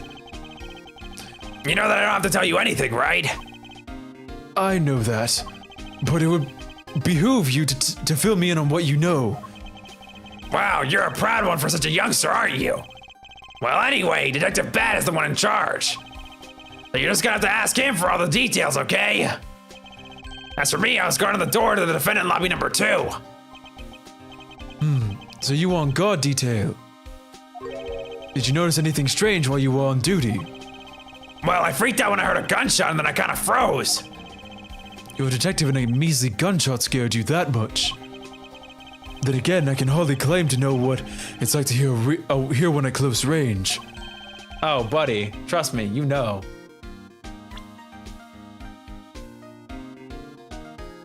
Oh, sorry, I read it the wrong way. I'm so stupid. To not know what it's like to hear one up close. The way it was worded was very weird. Pookie? No, I'm sorry, I'm focused. It's okay. And Detective Bad came running to the scene. We went into lobby number 2 together and both of them were lying there dead. Is that everything? Yeah, that's it. I was in the hallway the whole time, but I didn't hear a single peep of struggle. Interesting. Other than the gunshot, he didn't hear a single sound of commotion. Detective Gumshoe's testimony was in hall on guard duty. Other than gunshot, didn't hear a single sign of struggle. Jot it down on my It organizer. just hit me that his theme is playing. Yeah. Edgeworth, how does it feel to be like, this is the first time you'll ever hear this theme, and it'll be with you for the rest of your life, and you don't even know it.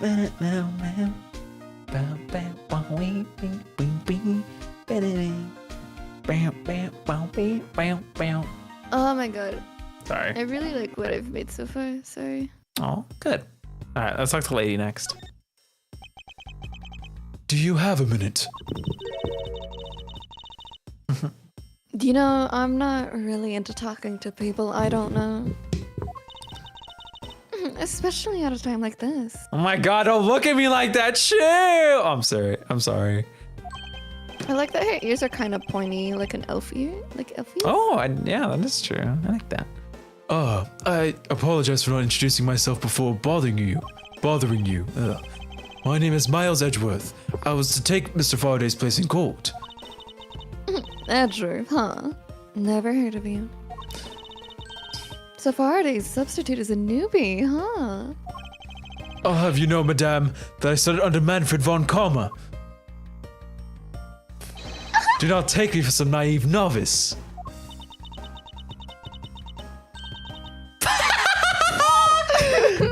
Lamo! Do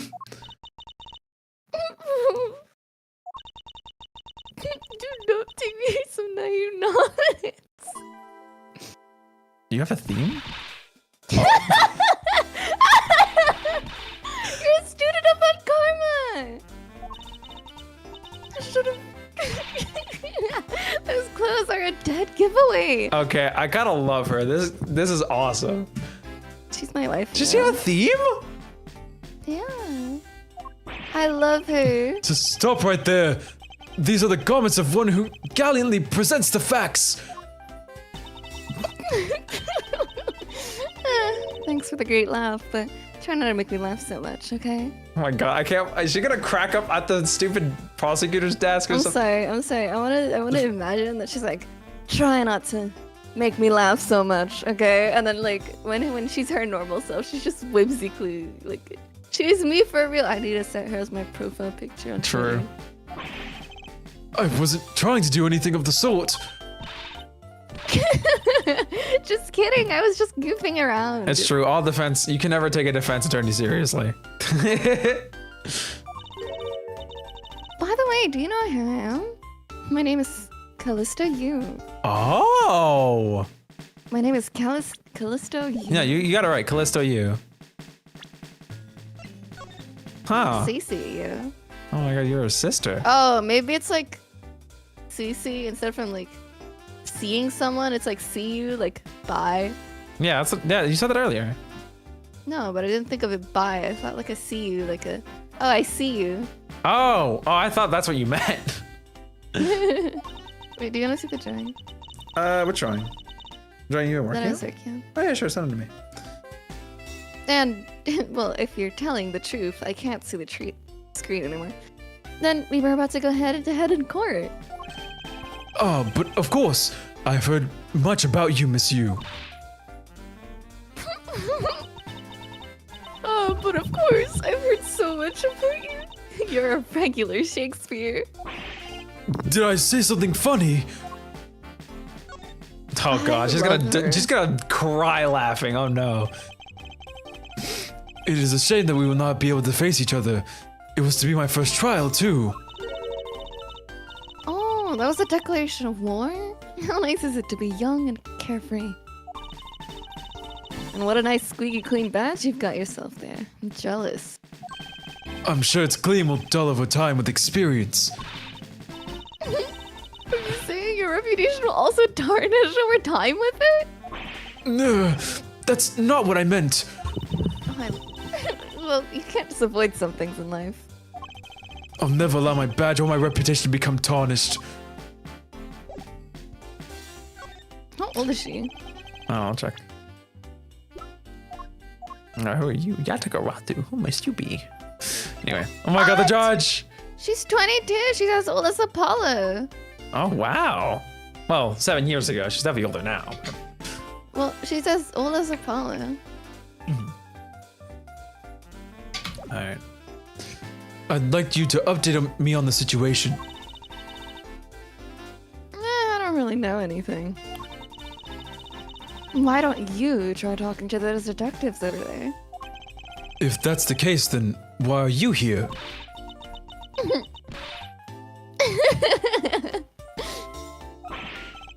What's so funny?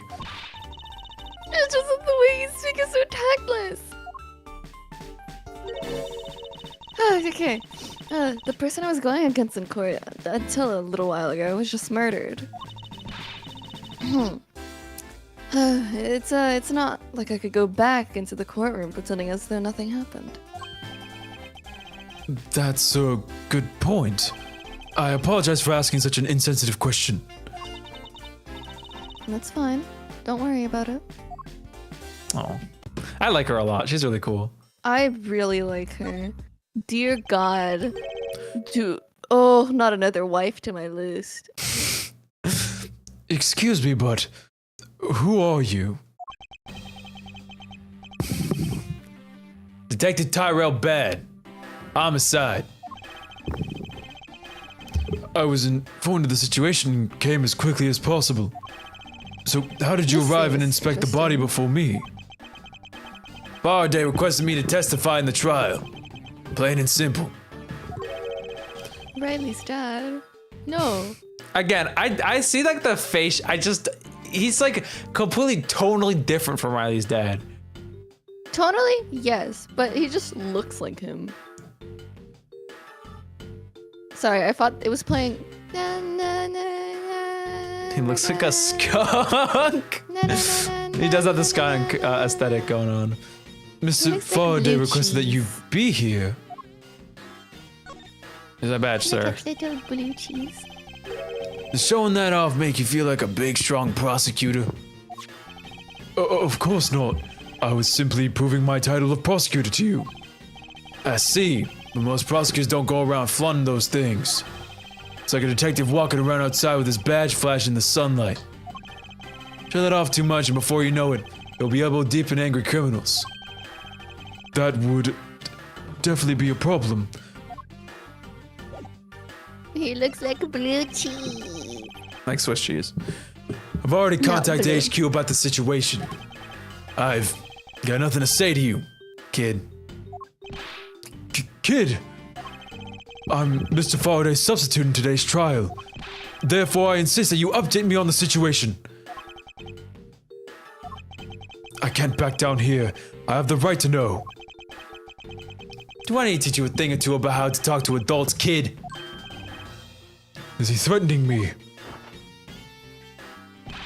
Is he going for his gun?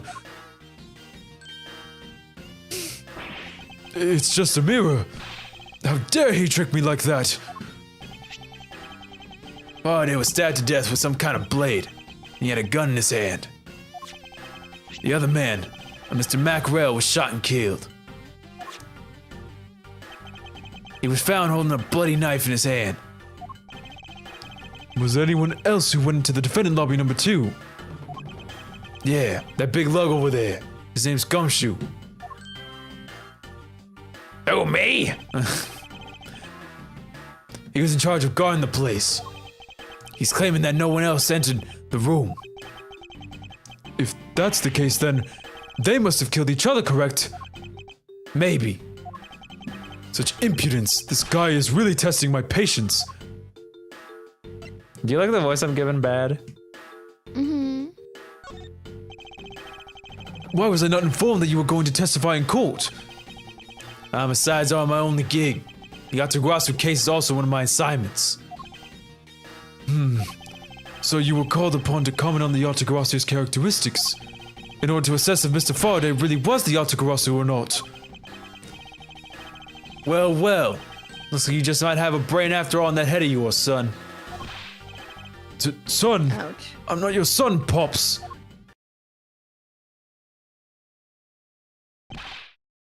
Miss you! There's someone here who wishes to see you. No, is it? A Cahodopian embassy staff member by the name of Manny Cochin. Wha- What's going on? Detective Bad and Miss Yu's moves just changed all of a sudden. Wait a second. Wasn't Manny Cochin? I'll be right there.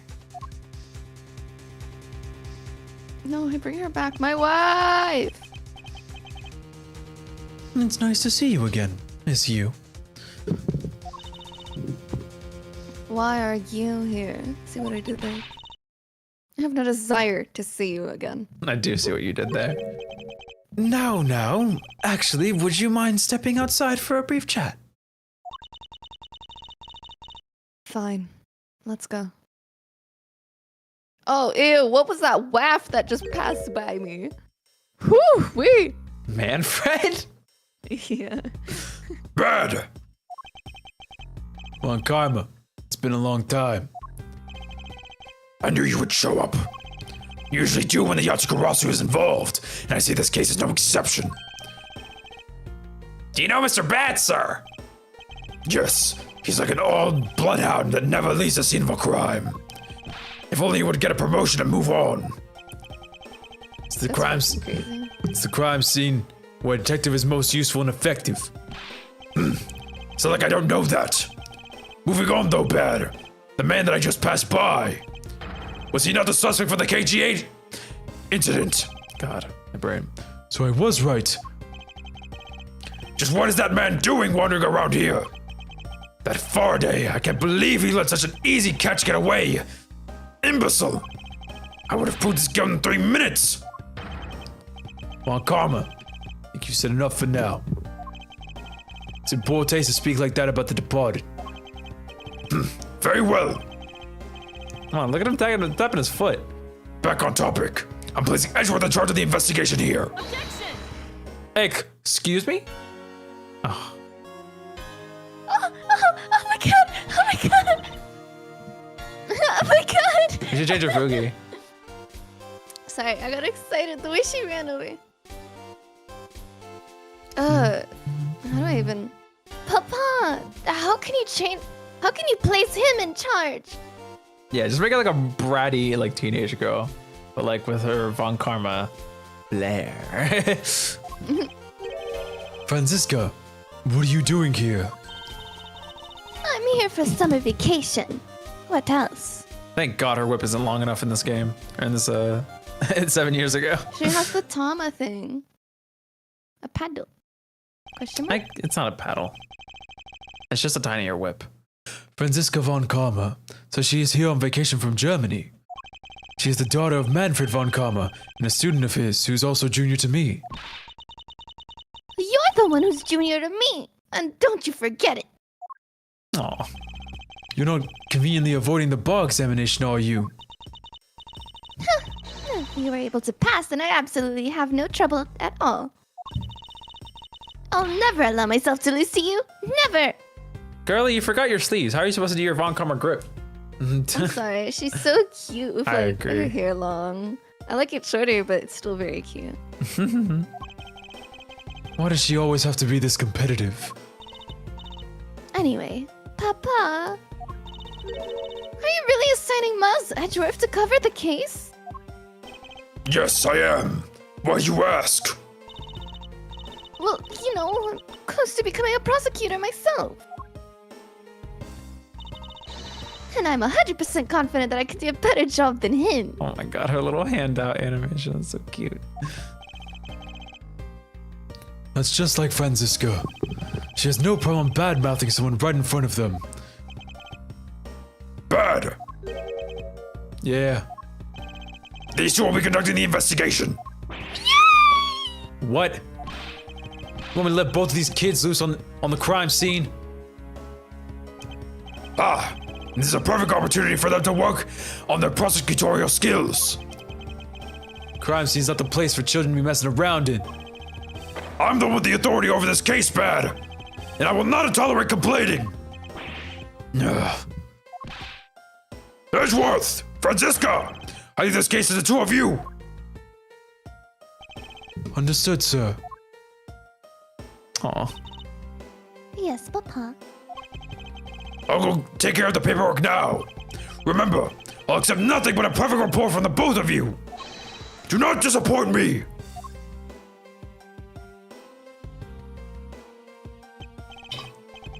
Hold up, Von Karma. I still haven't agreed to this.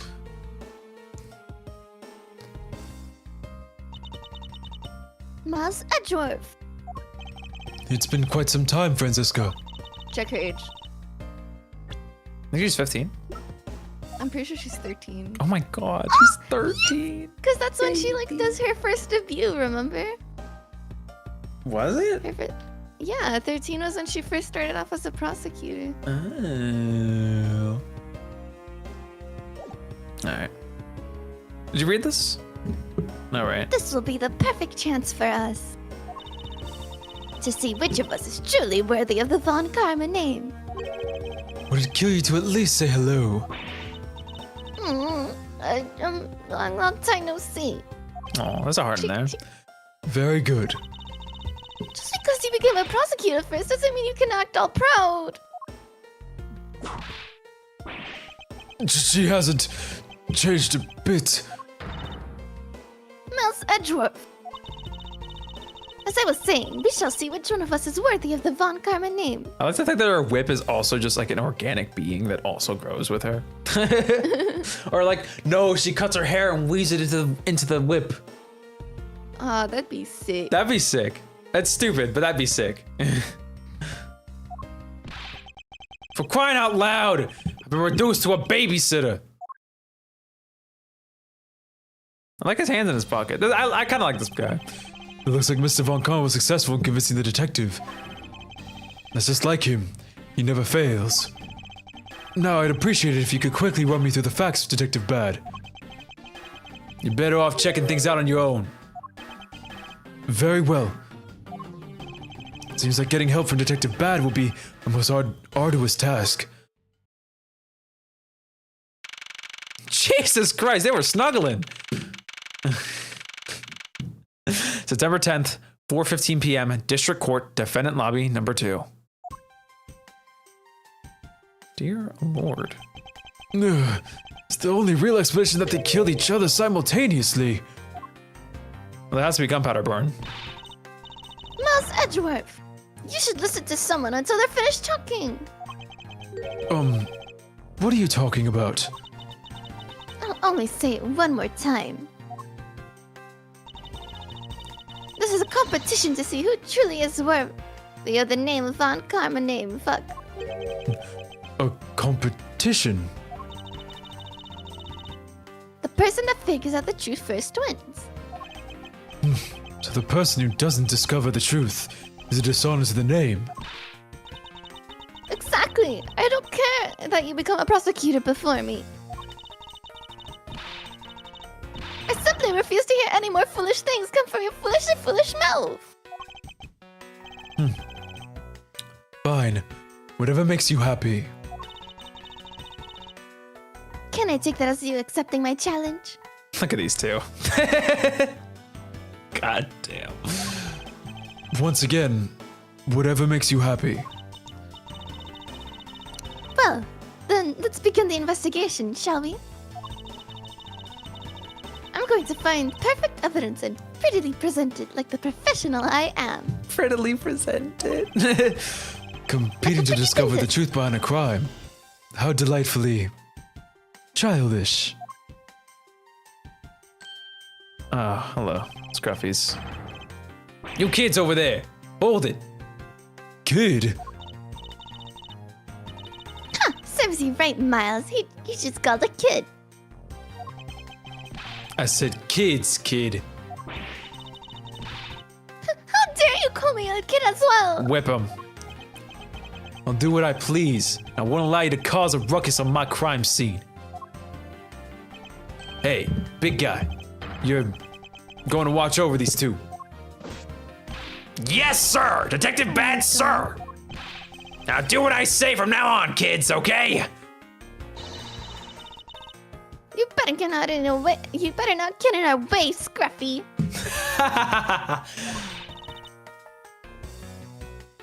This is you. You'll feel the bite of my whip if you do. Eek! Then, you, prosecutor boy! Let's get your investigation started already, alright? Great. Not even that detective is treating me like a child. Alright, it's time to get investigating! Get a move on, prosecutor boy! My name is Miles Edgeworth. And if you were to call me prosecutor boy one more time, it would be my duty as a prosecutor to look into your monthly salary. Oh my god. This shit started on day one. Nothing like a good old whipping, Scruffy, and salary cutting, huh? Bookie? Kill him. Who? One of them. I don't know. What? And what would you do with my salary after you saw how much it was? It's up to you now, isn't it? Really? Sounds good, pal. He's so naive. Begin investigation. Defendant lobby number 2. Detective Bad, may I have a word with you? What is it? It appears that both a knife and a gun were used as murder weapons. Yeah, it does. That leads us to our first question of the investigation. Where did the men acquire these weapons? The gun was inside of Faraday's bag. It was a piece of evidence that was presented in the trial earlier today. It was used to kill the Cadopian embassy staff member. But I never heard anything about the knife. That flower. Mr. Rell was being held by the police. There's no way he could have brought it in. Which means it's possible that Faraday had the knife on him from the start as well. Could it have been a piece of evidence that had yet to be presented? But then, why does Detective Bad know about it? Wait, what if... It's possible that Mr. Faraday brought the knife in under the guise of prosecutorial evidence. He could have then brought it out and attacked Mr. Rell with it. Or Mr. Bad's the culprit. I hate him. I'm sorry. Huh? Maybe you've got a brain in there after all, kid. Ugh. Is he going to treat me like a child forever? Looks like Mr. Faraday attacked Mr. Rel first, but then counterattacked. It's the only logical conclusion you can draw from a scene like this. Not yet. I feel that it's much too early to be drawing conclusions already. We must first find conclusive evidence so as to protect the honor of the von Common name. All right, time to actually begin the investigation. Goddamn. Yeah, pal. All right, we should do our badge already, so we can just do this. It's like the good old the good new days, not the good old days. I'm so excited, pal. This is my first real crime scene. Let's get investigating. Detective Gumshoe, I thought investigations were supposed to be conducted in a calm, collected manner. What do you know about running an investigation, little boy prosecutor? I know that at the very least I have a greater grasp than you of what happened here. Why, you don't know anything more than me, pal. Look, you just stay behind me, boy, and out of the way. Ironic coming from the guy here that's been a step behind me the entire case. Ugh, I can't talk. This is my first time setting foot inside the courthouse. Who would have thought it'd be for my first case as a detective? But I get the feeling I'll be coming here a lot more in the future. As a suspect detective? Oh, sorry. That was a completely different voice. I'm so stupid. I need to take a drink of water. Drink the water. You're literally killing your voice. Me? Yeah. I'm doing fine. As a suspect detective. Of course not, pal. Anyway, this lobby's actually pretty luxurious, see? I mean, for a defendant's lobby, it's got a pretty big TV. Oh, and there's that tea set on the table over there. But you didn't know that I like to drink tea. Wow, this room really is decked out. If it means spending time in here, maybe being a suspect isn't such a bad thing after all. I'm beginning to suspect that leaving this detective in charge of anything might be bad. But he is right. This room is rather well furnished. And somewhere in this room, the truth is slumbering. It's time to find it and give it a wake-up call. So, Detective Gumshoe. Yeah, what is it, boy? Of all the people to call me that, this detective is by far the least qualified. I want to ask you about the investigation, how the investigation is proceeding. See for yourself, pal. Oh, do I do a great detective bad or what? This man not a professional bone in his body. Very well, then I will inspect the victim's bodies myself. All right, let's talk to Franziska.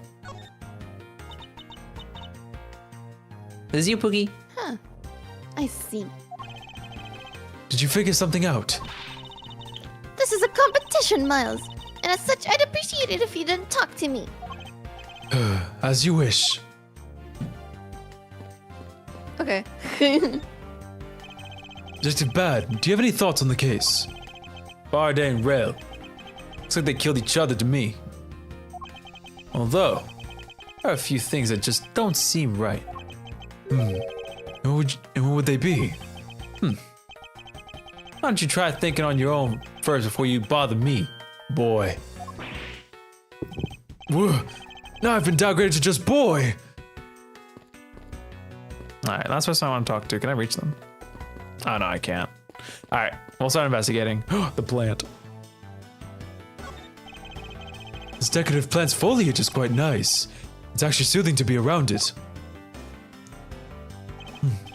Perhaps I should purchase one for my room. Aw. He never did. Why are the plastic bags scattered all around? Those bags are for keeping evidence safe, pal. I know that much, Detective. You sure are good at this stuff, are you, pal? Normally I'd be happy when someone compliments me, but when it's this guy... Anyway, could these plastic bags be evidence of a fight between the two men? Plastic bags strewn about. Plastic bags used to store evidence are strewn all over the floor. God, it's been a while since we had to piece stuff. Ugh. Alright, let's take a nice little straw. Dear God, that painting is hyper realistic. Yeah, kinda. There's some plastic bags stacked up on the table. There's a tea set too, but there doesn't seem to be any sign of a disturbance. Yeah, the table's all neat and tidy. Neat and tidy table. The tea set and plastic bags on top of the table are completely undisturbed. Maybe they were super quiet in their scuffle. After all, I didn't hear anything from out in the hallway, you know. Maybe the plastic bag scattered on the floor are throwing us off.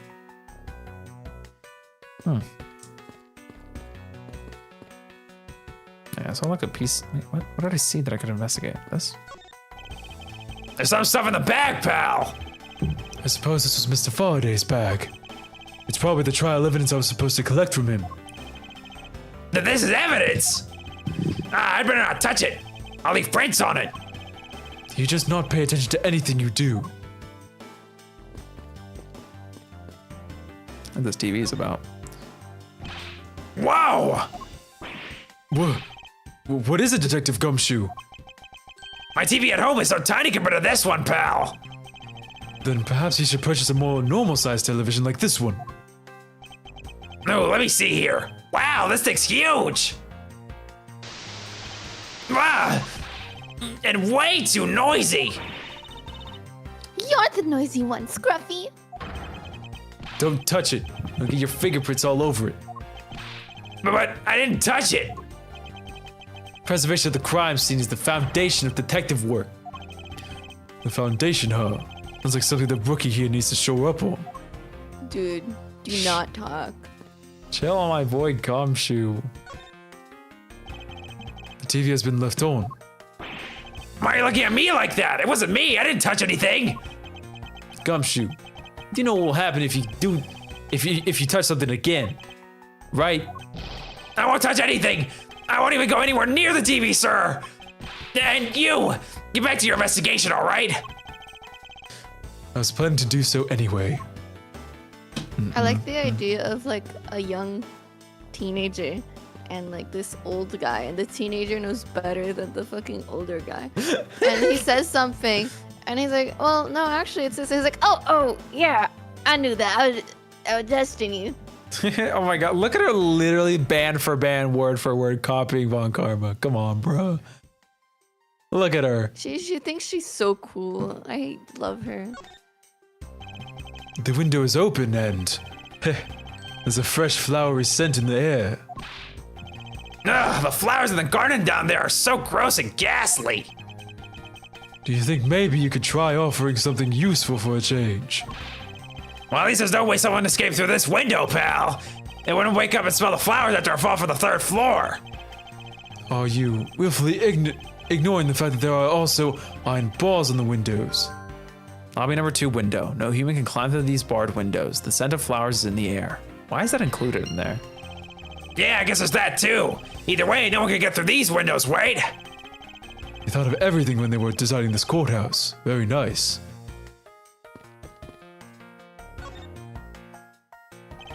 Looks like Mr. Faraday fell on top of Mr. Rell. At first glance, it seems like they must have killed each other.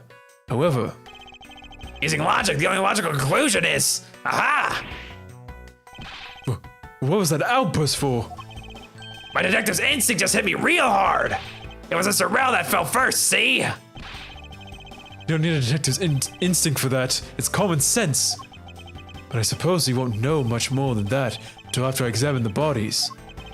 I want rest until I've inspected every suspicious-looking nook and cranny. Yeah, I knew you were thinking that when I said it. Looks like Mr. Faraday died while holding the gun in his right hand. So he shot Mr. Rell and then fell on top of him while still gripping onto the gun. I guess it does seem kind of strange, huh? I mean, why would Mr. Faraday know how to fire a gun? Not exactly rocket science, even I know how to pull a trigger. Although I doubt I'll ever need to use one. I would never have to fire a gun either, pal. But it sure does look cool to hold a gun in your hands. It appears that the police's screening procedures need a thorough review. Anyway, I should jot down some of the notes about the handgun in Mr. Faraday's hand. Handgun was Faraday's evidence from NBC staff killing case. It was found in his hand. Jot it down in my organizer. I miss the pretty lady. I miss her too. I miss you. Looks like Mr. Rell died with a knife in his hand. Oh, you miss me? Oh no, you like her. Okay. I also miss you. This is true. Oh. There's some bloodstock on it. Then he must have used it as a weapon.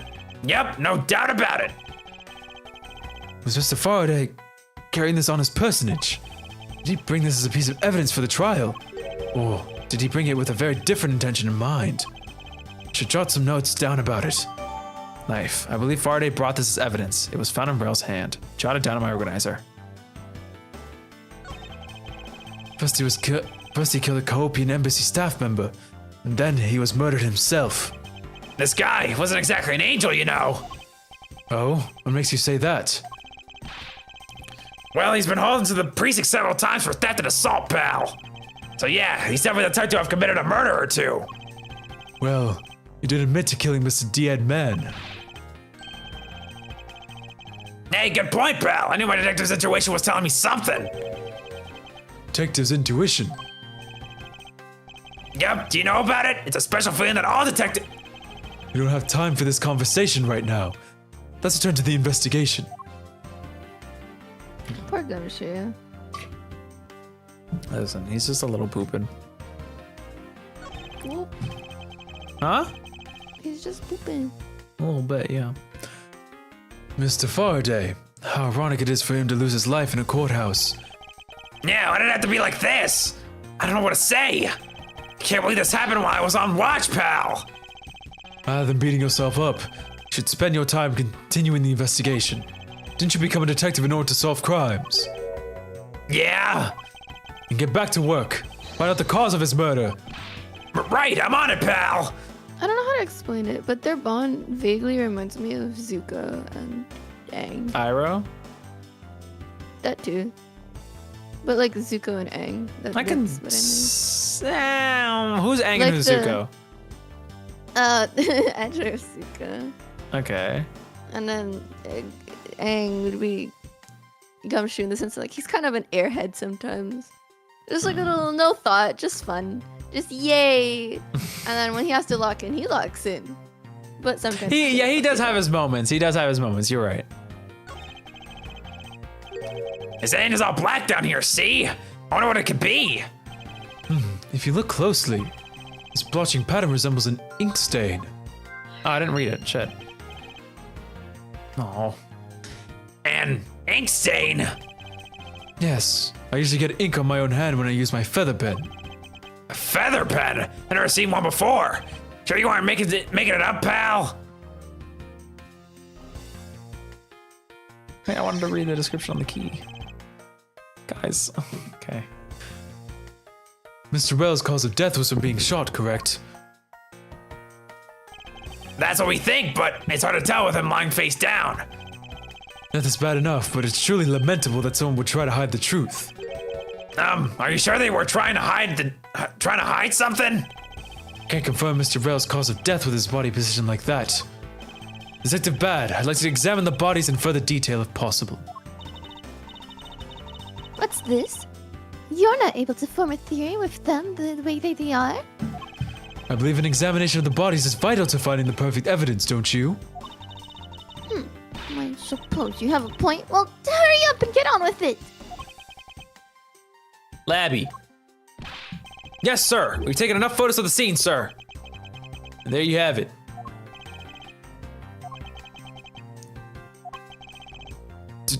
Do you not approve? Of course not. What? Investigation of a crime scene is the work of a detective, so don't touch a thing. Hey, big fella, turn over the bodies for me, will you? Okay. Please forgive me, Mr. Faraday, sir. Gumshoe, you're not getting emotionally involved. Remember, you're a detective. Yes, sir. Understood, sir. Bro is not a master detective. Archives? Yeah, I know. Okay. Would rest until I've inspected every suspicious looking nook and cranny. Well, I wonder if suspicious looking nook and cranny. Oh my god, he has his sprite, his thinking sprite. Oh my god. Anyway, ink stain. Mr. Faraday has ink on his left hand. Why is there ink on such a place anyway? That's what I wanted to look at. Anyway, okay. Oh. Sorry, I meant to. Oh, there's a pen. There's something in his breast pocket. It's a fountain pen. Fountain pen in pocket. The fountain pen in Mr. Faraday's pocket has an especially nice nib. Okay. Hey, you! I always keep a pencil behind my ear. It's because Detective Bad is always telling me. You should always write your name on everything you own. Yes, somehow you do strike me as quite a forgetful individual. Okay. Mr. Faraday is holding a gun in his right hand. That's the one Mr. Rel got blown away by, right? Labby, your answer? Yes, sir. We found that the ballistic markings do match that gun. Oh, ballistic markings are, The figurative fingerprints of a gun leaves on a bullet when fired. Every gun leaves its own unique ballistic markings. Therefore, by looking at the markings on a bullet, you can tell which gun it came from. Yeah, that's it. Of course, I already knew all about that, pal. I want to think that he learned the explanation from Edgeworth and he told us during the DL6 incident. Not the DL6 incident, the Karain Village one. Because he said that exact same explanation. Gumshoe? Yeah. Or someone did. I feel like, I'm like almost certain that happened. Anyway. Maybe you'd be better off going back to the academy. Come on, sir. Cut me some slack, will ya? The bullet was fired from this gun is what felled Mr. Rel. I want to keep the wounds for last. This face, nothing on my clothes. Anything in your pocket? Anything in your hands? Looks like Mr. Faraday was stabbed with this knife that Mr. Rel is holding. Ouch! What's wrong, Detective? My stomach's hard to hurt from just thinking about being stabbed. Just keep your mind in the case, all right? God, idiot. All right, let's look at the knife wound first. That's a knife wound in the chest here, see? I wonder if the wound matches the knife Mr. Rel is holding. Labby. Yes, sir. Verifying now, sir. Make it quick. From the look of things, one could deduce that the knife Mr. Rel is holding is what killed Mr. Faraday. There doesn't look to be like gunpowder burn around him, but I'm just gonna hold on to that for now. Shot in the chest. It takes some guts to fire a gun in a courthouse. Let's lower Wolf Gamer. We're gonna stream. I mean, I've been a detective for a whole week and I still haven't fired a single round yet. Aren't any burn marks on his clothes? That must mean Wait, burn marks? a round grows very hot as it is discharged from a firearm. Therefore, burn marks are usually left when a shot is fired from a point-blank range. Ergo, Mr. Rel must have been shot from at least a yard or two away. Handgun. Found in Faraday's hand. Bullet that killed Rel was fired from a few yards away. Updated my organizer. That's what I was thinking. You sure do know a bunch of neat stuff at your age, pal. Apparently, this detective here has as much common knowledge as your everyday marsupial. Let's now try to understand how the two men died. First, Mr. Faraday took the gun and the knife out from today's trial evidence. Then he aimed the gun at Mr. Rel and fired. However, Mr. Rel managed to grab the knife, counter Mr. Faraday while being shot. And the two men fell together where they stood. That is my theory, in any case. What a crazy way to go. Never heard of this game. I might have through RT games. I don't know much anyways. Well, basically, I'll give you the quick rundown. Because, you know, I'm nice like that. Basically, we're playing as... Keep telling yourself that. Basically, we're playing as Prosecutor Miles Edgeworth. That's this guy on screen over here. Right now, it's 7 years in the past, but that is important. Basically, we're going around trying to solve crimes using our deductive reasoning skills and our investigation skills. You know, we're big brain like that. We got our boy, Mr. Gumshoe, as our sidekick, accompanying us and giving us some goofs and gaffs. And, what am I forgetting? Oh, yeah, this case, basically, a trial was suspended. This guy was going to fill in for the guy who was potentially a criminal. Oops. And then, oopsie daisy, pow pow. They walk into this room, and two guys are on top of each other like a sandwich, both dead. And we're trying to figure out what happened. There's a lot of toxic water stream. Still, something about that explanation just doesn't seem right. Crime scene notes. Notes pertaining to Burn, Faraday, and Mackerel. Jotted down in my organizer. I believe I now have a firmer grasp on what happened here. Wait, am I missing something? I already checked this area earlier, but it never hurts to take another look. That means it's optional dialogue that I missed, right? Is that what that means? Probably. Where's the optional dialogue? Where is it? Give it to me. Where is it? I want to know. Why isn't there a check mark? This is the most unsatisfying. God, I'm gonna lose my mind. Where's my check mark? No.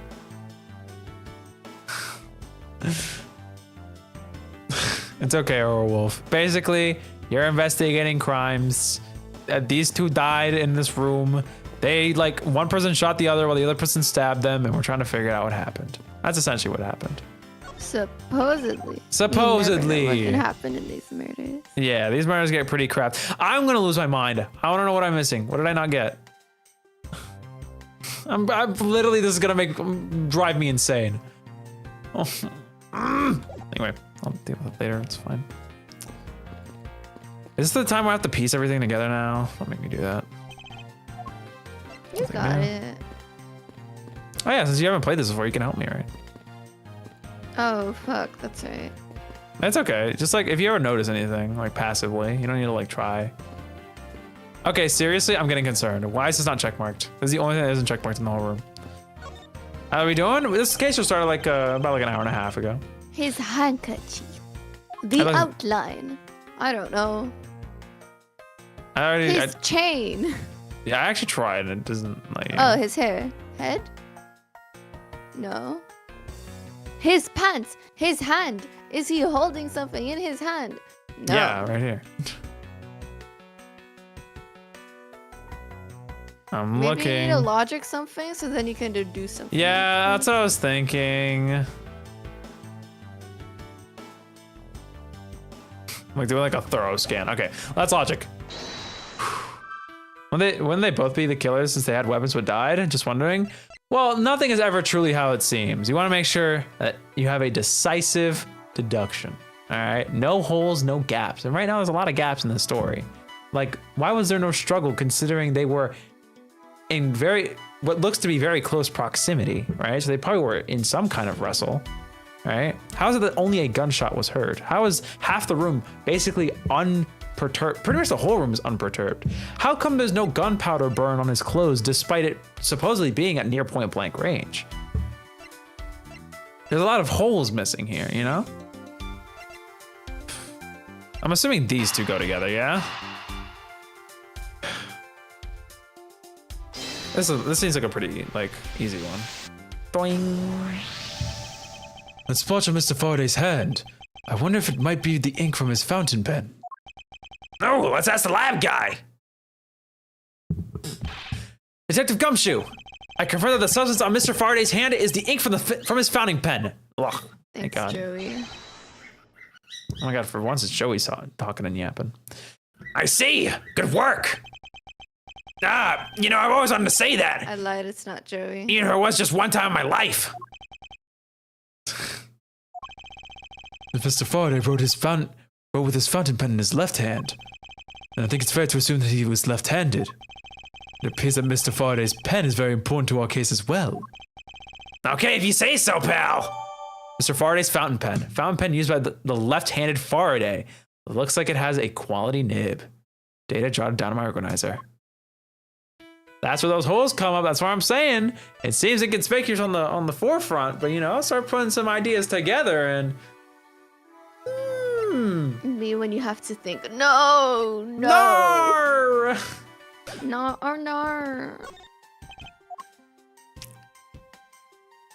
I just did the awesomest thing. What'd you do? All right. The question is now, what's next? I'm assuming it has to be these two, right? There's some backstream on the floor, but then there's a table with like, Let's try it. Okay. There's a very tidy pile of plastic bags on the table, and yet a portion of them wound up scattered on the floor as well. It's not likely that the ones on the floor were knocked over during a struggle, in which case might there not be another explanation as to how they got there? Another reason? I believe it's possible that the blood on the outside of the bag is related somehow. Yeah, please get that blood away from me, pal. Detective Gumshoe, whose blood is on this bag? Hold on, let me ask the lab guy. All right, please hurry. You wanna see what I did? Yeah, did you not send it to me? Hmm? Did you not send it to me? Well, I sent you something earlier. Oh yeah, this is the one you were working on earlier. This head freaks me out and I like it. Okay, ready? Yeah, go ahead, send it to me. Send you what? What are you gonna show me then? Oh! Oh my god, yeah! You're the little lawyer lady. Yeah! Why do her eyes look like that? Out of She's curiosity. freaky. What? Did you like, are those supposed to be like her eyelashes? Yeah, You might have made them a little too long on the neutral spray, I feel. fair. But the talking one is perfect. Once you get a load of this, pal, it's Mr. Faraday's. You wanna see her EP? Yeah, sure. Show me the EP. Oh, that's so cute! Now, the technician said that they didn't find anything else on or in the bag either. It would appear that this bag is a very important piece of evidence. Okay, if you say so, I'll leave it in your hands, pal. Plastic bag. One of the bags strewn on the floor of lobby number 2 has Faraday's blood on it, jotted down in my organizer. I guess there's not much left to investigate, huh? They really did kill each other. No, we can't conclude that quite yet. There's still something I find very peculiar here. The theory that they simply killed one another is too simplistic in this case. In fact, there's actually a contradiction that shows there's another possibility. No way, pal. Really? I suppose I would just have to show you the contradiction in this crime scene. Rest until I've inspected every suspicious looking nook and cranny. Blah, blah, blah, blah. Anyway. Let's seduce his gun. This spot's somehow connected to any of the evidence I hold. Left-handed Faraday, huh? Now we come face to face with the contradiction I spoke of, and it is this. Mr. Faraday uses left hand to write with his fountain pen. Ergo, he is left-handed. And yet, the handgun is in his right hand. Don't you find it odd that the left-handed Mr. Faraday would hold the gun in his right hand? That, lady and gentlemen, is the great contradiction haunting this crime scene. Hey, you're right, pal. That does seem kind of strange. Look at him being all performative and shit. He's feeling himself. But how could something like that happen? The facts add up to one conclusion and one alone. Someone else put the gun in Mr. Faraday's hand after he died. Someone else? Plastic bag scattered on the floor and a gun in the wrong hand. Sense the presence of a shadowy figure behind this case. A person of vile intent who is serious about keeping the truth from us. Investigation complete. Let's go. There we go. I'm fixing her. September 10th, District Court, Defendant Lobby, number 2. Let's get in your Pookie. OMG. Here's the autopsy report. It is probable that Mr. Rell survived for a short time after he was shot. Oh, it sounds familiar. Yeah, it does. It's the updated autopsy report that he probably lived a little bit to write down Maya's name. My God. However, Mr. Faraday died instantaneously from the stabbing. Interesting. You can switch next to Franziska, by the way. I will in a second. Okay. Crime scene notes. Notes pertaining to Byrne, Faraday, and Mackerel. Updated in my organizer. Oh, is it mackerel? Ah, yeah, you're right. It is Mackerel. Anyways, this is you, Pookie. In a second. No, okay. Oh, good. Take your time. There we go. The detective is sus. Maybe Mr. Gray Swiss cheese over here, but Gumshoe's goated. Chill on him. Look, what do you think? Ah, I like that, yeah. She's very smug. Smug and nonchalant. I like that. Alright. Franziska's waiting for you. It looks like we now know everything we need to know about this case. Are you sure we know everything?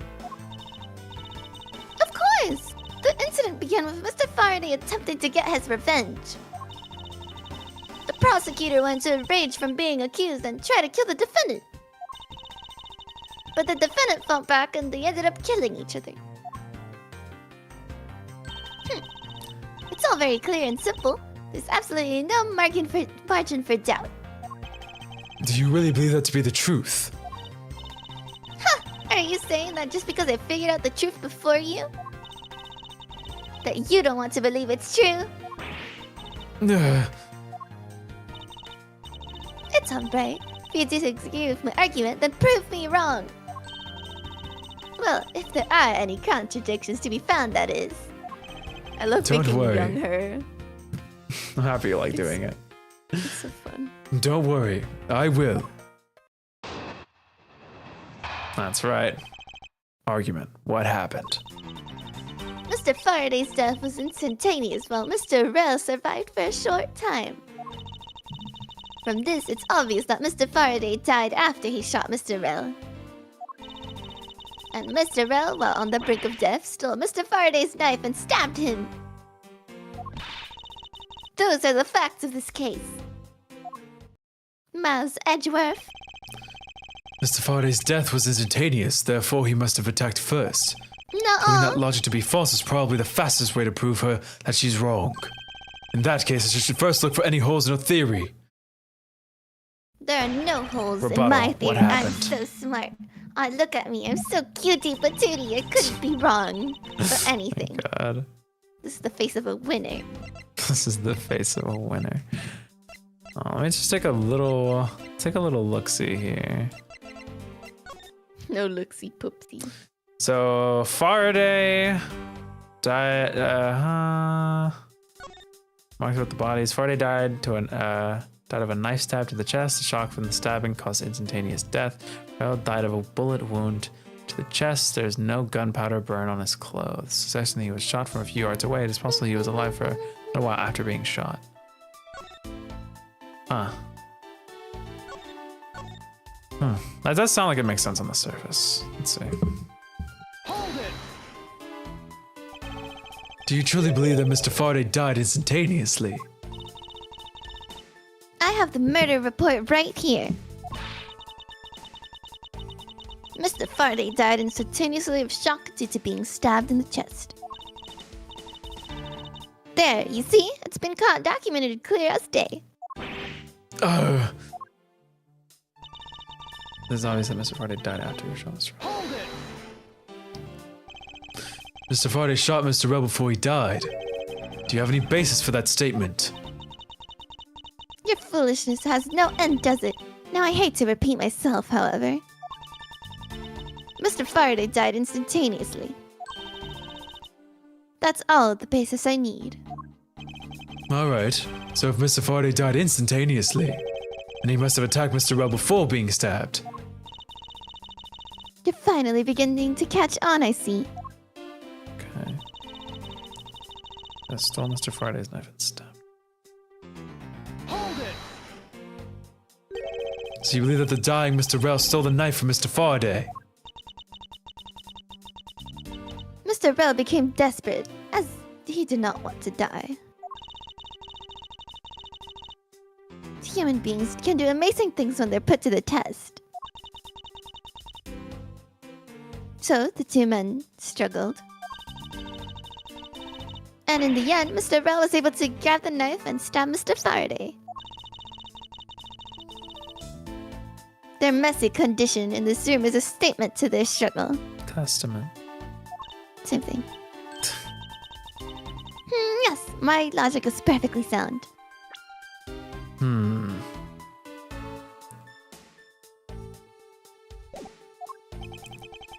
Can you really say that it's perfect? What are you insinuating? Nothing. However, I can't let what you said slide by without further inquiry. One must be clear and precise. So if you could append that statement to your testimony. Fine.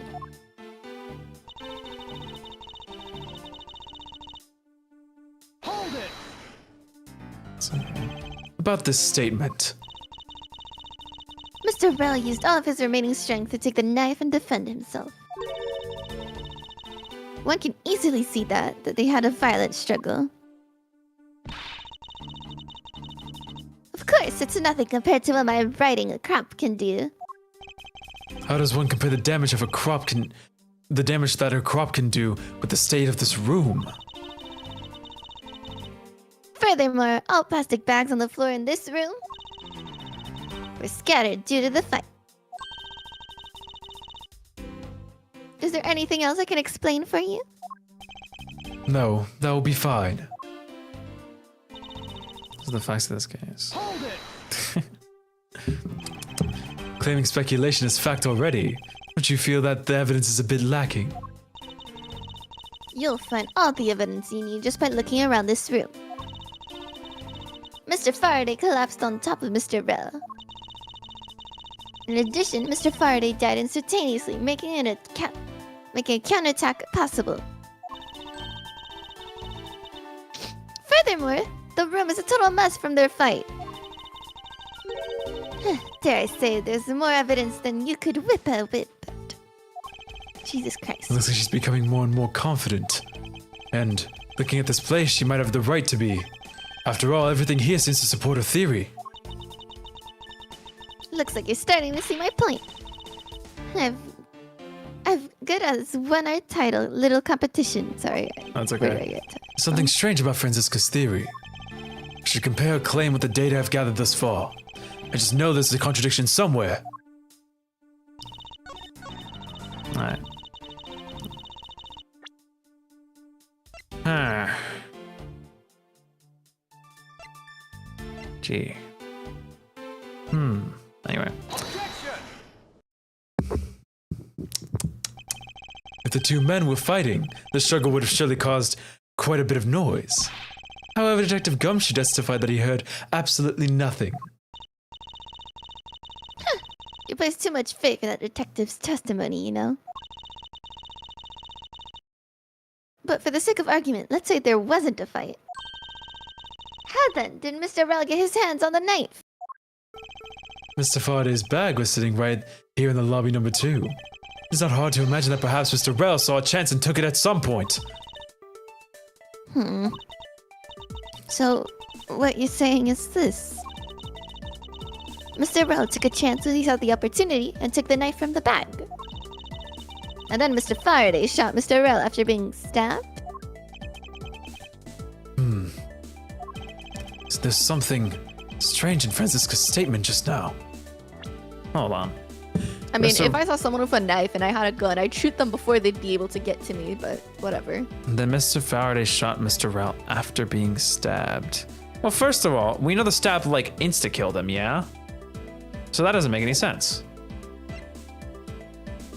I'm just saying. Well, there's also that.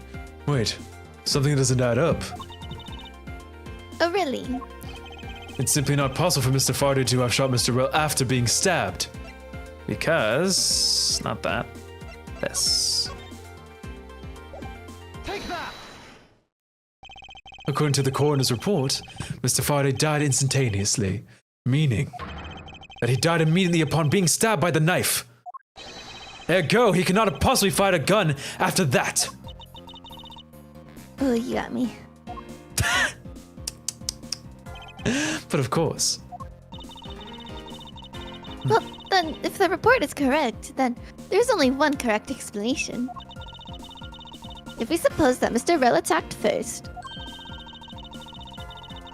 then Mr. Faraday, who died instantaneously, would have been unable to kill Mr. Rell.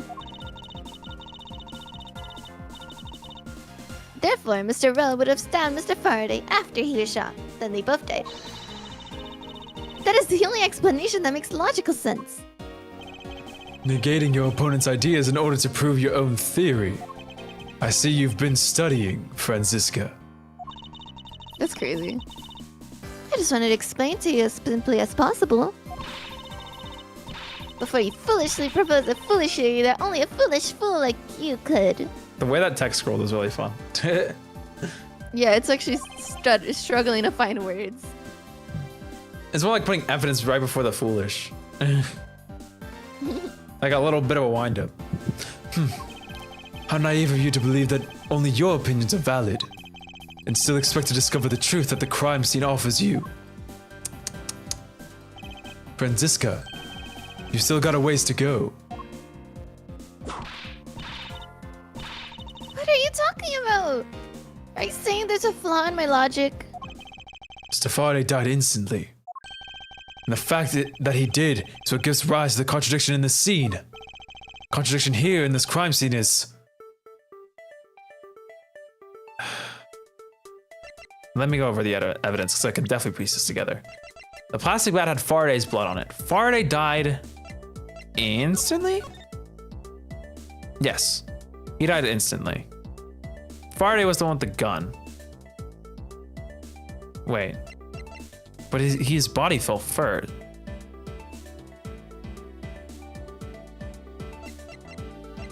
It has to be the order the bodies fell in, right?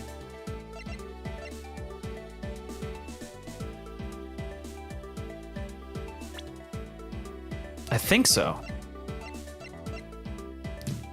Oh my god, wait, I can look at this. This blood here is from Mr. Faraday, but there are no other clues to be found. Which begs the question, do I need to put this bag inside another bag in order to preserve it as evidence? That's funny as hell.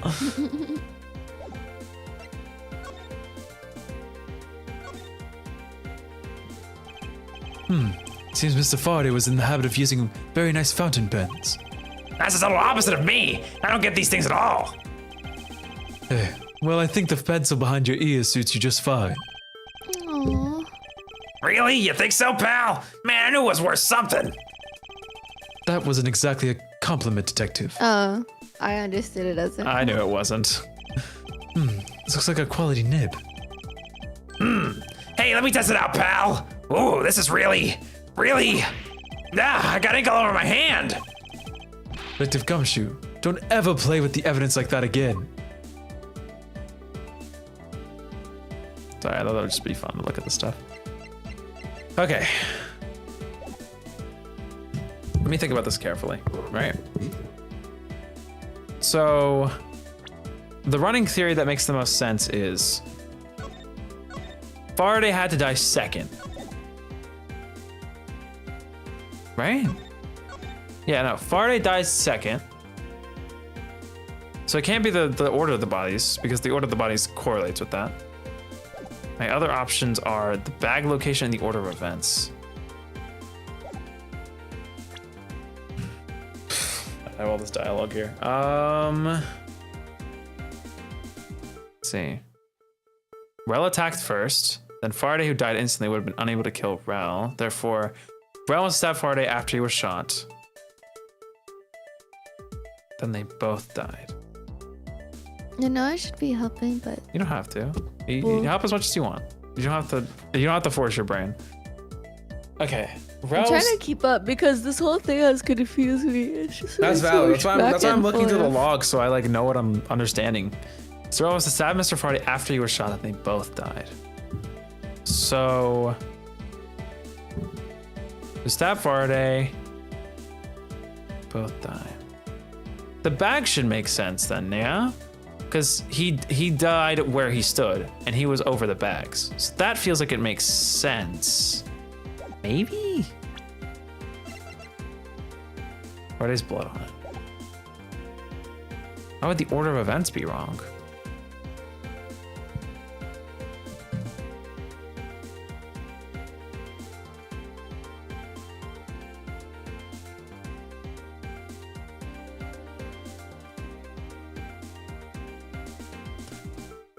He died instantly, so it gives rise to the contradiction in this scene.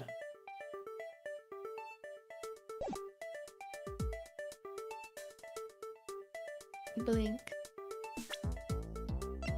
Wait, No. hold on. What? What are we trying? Wait, what did she say? That No, we're but trying no, to that be- means if Faraday died instantly, that means he has to die first. So it has to be the order, no? I'm just trying to understand what's going on. Sorry, I'm Okay. like genuinely lost. No, it's okay. So Franziska's saying, right? Franziska's saying, Mr. Rel must have shot Mr. Faraday after he was, Mr. Rel must have stabbed Mr. Faraday after he was shot. then they both died. That's the only explanation that makes logical sense. Right? He must have shot. Wait. You got this.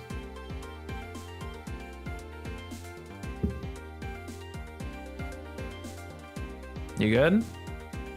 Oh wait, so he survived from the bullet? Yes. The person who died instantly was the person who was stabbed, which was Mr. Faraday. Which means Mr. Faraday had to have died where he stood, which makes sense with the bag. So I don't think it's the bag. Yeah, especially because the bags are like under them. Yeah. The contradiction in this crime scene is, so he said, so Edgeworth's like, the fact that he died, the fact that, what is it called? That he died instantly is what gives rise to the contradiction, right? What I'm thinking is that it's the order the bodies fell in, right? Because if that's the case, he has to die first. Yeah, and then the other guy would be on top. Yeah. Let me get, sorry, my brain didn't hold Edgeworth. Let me get this straight. What you are arguing is this. Mr. Faraday took the gun from his evidence bag and shot Mr. Rel. Then the wound Mr. Rel found an opportunity to take the knife and strike back. Upon being stabbed, Mr. Faraday died on the spot, and Mr. Rel died thereafter. If that's the case, then how do you explain this? Take a good look at the order in which their bodies are piled. No! Mr. Faraday's body is lying on top of Mr. Rel's. Therefore, Mr. Rel must have died before Mr. Faraday. Impossible! Her shake. Yes, I agree that it seems strange no matter what angle you approach it from. Which means that the real mystery behind this crime scene that we must solve is... No! Not so fast, Miles Edgeworth. What now? I simply think that you ought to think a little more outside the box. And that it's even clearer now that the incident started when Mr. Faraday's murderous intent. She sure bounced back quickly. An explanation won't be enough this time. It's going to take some very decisive evidence to prove her wrong. Argument what happened part 2. It was just a chance that Mr. Faraday's body fell on top of Mr. Rel's. It's a little so-so. Oh my fucking god. mystery. So. Widowy Quasi. You're Widowy Quasi. Oh my god. Widowy Quasi. I hope you brought me food. I'm hungry. The two bodies fell into a pile, which indicates that they attacked each other at the same time. In reality, it doesn't matter in the slightest that they fell in the opposite order. Hi, poopies. Don't call me poopies. I just know that Franziska's explanation isn't absolutely correct. All I have to do is find a hole in her logic. Once I do, I can then present her with the evidence that proves the contradiction. Oh, that's Widowy Quasi. Rebuttal. What happened part 2? The chance. Miss Friday about the Miss Roll. Hold it! About that. Pressing someone's testimony in order to gain some time to think. You're a real one-trick pony, aren't you? It's too bad your tricks only work on fools. That wasn't my intent. I simply wish for more details as to how Mr. Faraday ended up on top of Mr. Rel. Someone's impatient. So bye, so goodbye. Bye, Soso. My little skippity. Don't ever call anyone that. Yeah, go ahead. I was just about to explain everything to you. So do you think you can hold on for a minute? Franziska, I'll make you a deal. Hold on if you hold on to that whip of yours. Oh, I'll hold on to it, alright? As I whip you. Bah! Well, now that you've quieted down a bit, I'd like to continue if you don't mind. This is why I always press. These dialogues are perfect. You guys fell into a pile. Hold it! The two fell on top of each other. Don't you find that to be just a bit strange? Not at all. I can see it in her eyes. She's dead set against me from the bottom of her heart. Miles Edgeworth, once I'm done here, you'll see that there's nothing strange at all. Now then, the two men fell into a pile. And that they attacked each other at the same time.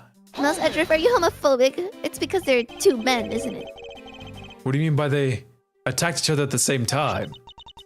I assume Mr. Faraday had there's a V before that. Had the two different weapons in his hands. He made to attack Mr. Rel while holding both the knife and the revolver. And then... bang! After Mr. Faraday fired the gun, Sorry. Mr. Rel grabbed the knife as he was falling and stabbed Mr. Faraday. What? My logic is sound. Okay, as he was falling? That doesn't make sense. That is how Mr. Rel rounded up on the bottom with Mr. Faraday on top. At close range, that is more than possible. Close range, you say? Yes, it is possible, but There was... My sweet baby girl, she's trying her best. You know what, guys? We should end the stream here. Shut She's up. trying. I don't wanna stop her. I want her to be happy forever. Well, if you have any other ideas, then show me what you've got. oh, I will. And to that extent, I'd like for you to append what you just said to your testimony. I don't see any point to that, but as you please. I love sibling feuds. I know. Hold it! You're saying that they attacked each other at the same time from close range. Exactly. Mr. Faraday pointed the gun at Mr. Rel's chest and pulled the trigger. Mr. Rel then took the knife from Mr. Faraday and stabbed him before he fell unconscious. The dead Mr. Faraday instantly fell on top of Mr. Rel from the stabbing, pinning Mr. Rel under him, where he died shortly thereafter. And that's how they ended up on top of each other with no contradictions to be seen.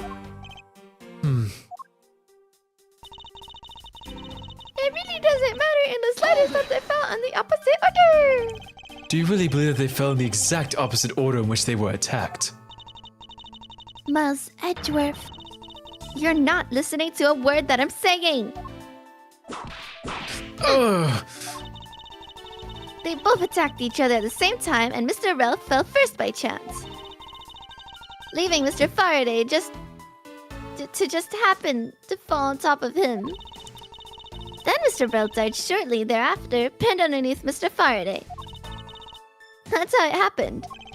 So the two men attacked each other with Mr. Rel randomly falling down first. The fact that the order that they attacked each other in varies from the order they fell in doesn't cause a problem for me. However, there's definitely one certain aspect that I'm having trouble swallowing. Alright, let's get this whole gunpowder shenaniganery Objection! out of the way. Look at you, you're literally killing it.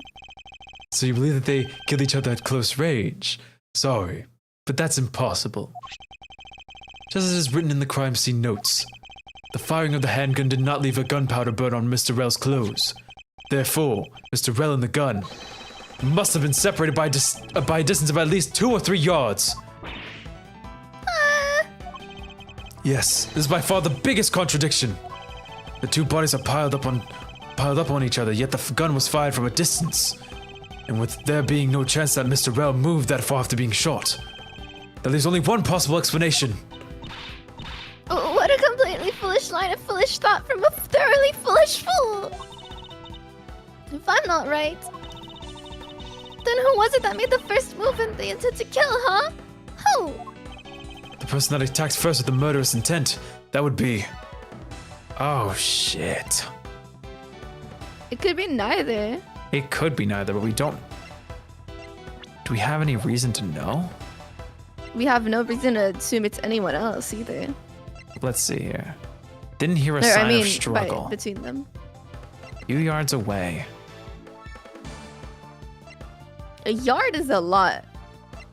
Yeah, no, yard is like, few yards is 2 or more. So that's like 6 feet plus.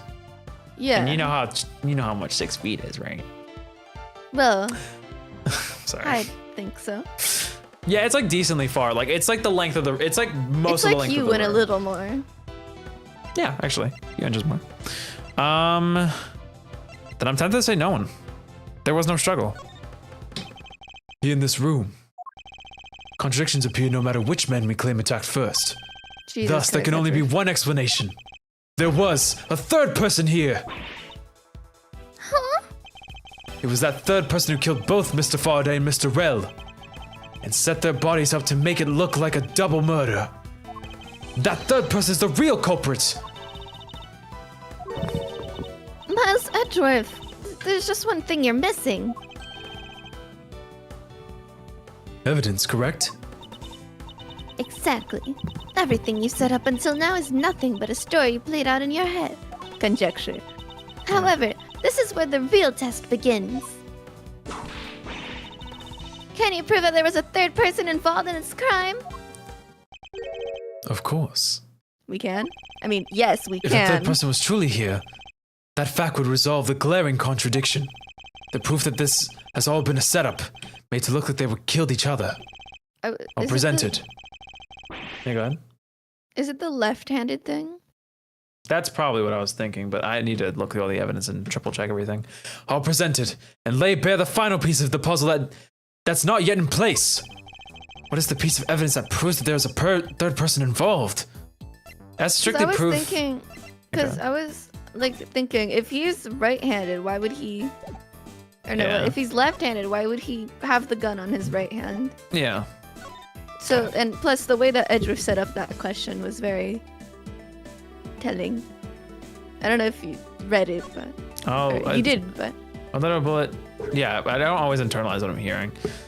The company burned us close to your stuff for a few years away. It's possible you're alive a little after a while. You shot. This is a definitively proof. wait, hold on. You should totally read what he said though. The proof that this has all been a setup made to look like they killed each other.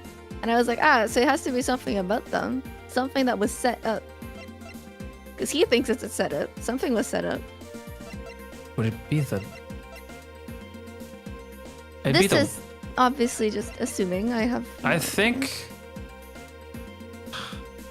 Thing is, I think there has to be something more definitive than the gun, because you know, there's the argument that he just chose to hold the gun in his right hand. But to be fair, the gun proves that he was shot from a distance, and for someone to have good aim at a distance, even if it isn't that big of a distance, you know, the length of a room, you want to use their dominant That's hand, fair. and he has no reason to not use his dominant hand.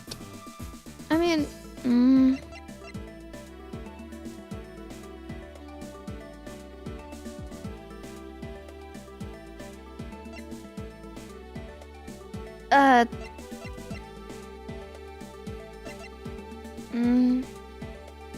Well, here's what I'm thinking. Mm-hmm.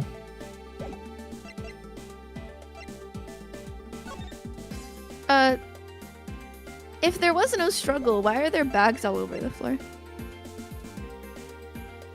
That's a good idea. Right?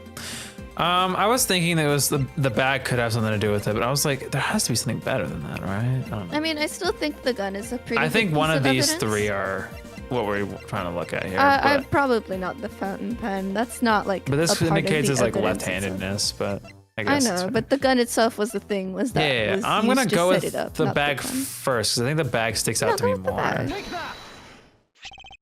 The gun in Mr. Faraday's hand, Yay! the plastic bag with his blood on it. Wow, they were both Yay! right.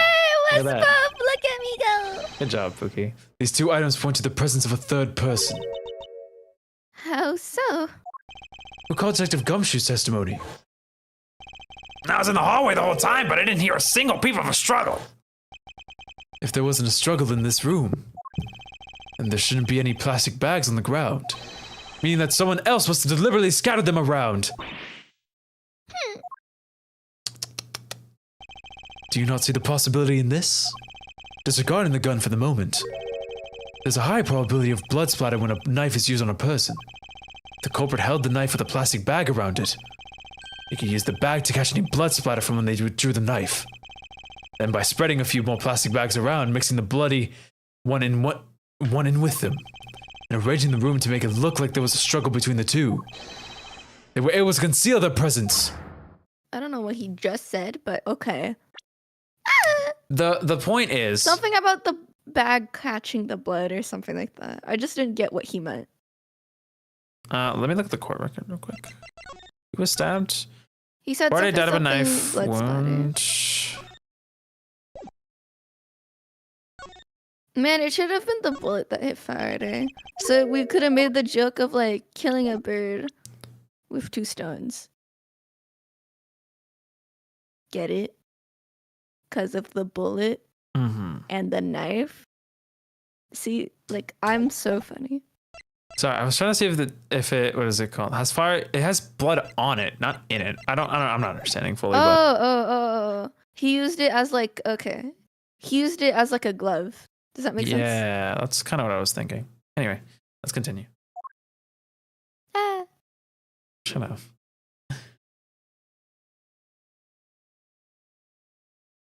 I don't like that. Looks sound. like still got a long way to go in this investigation.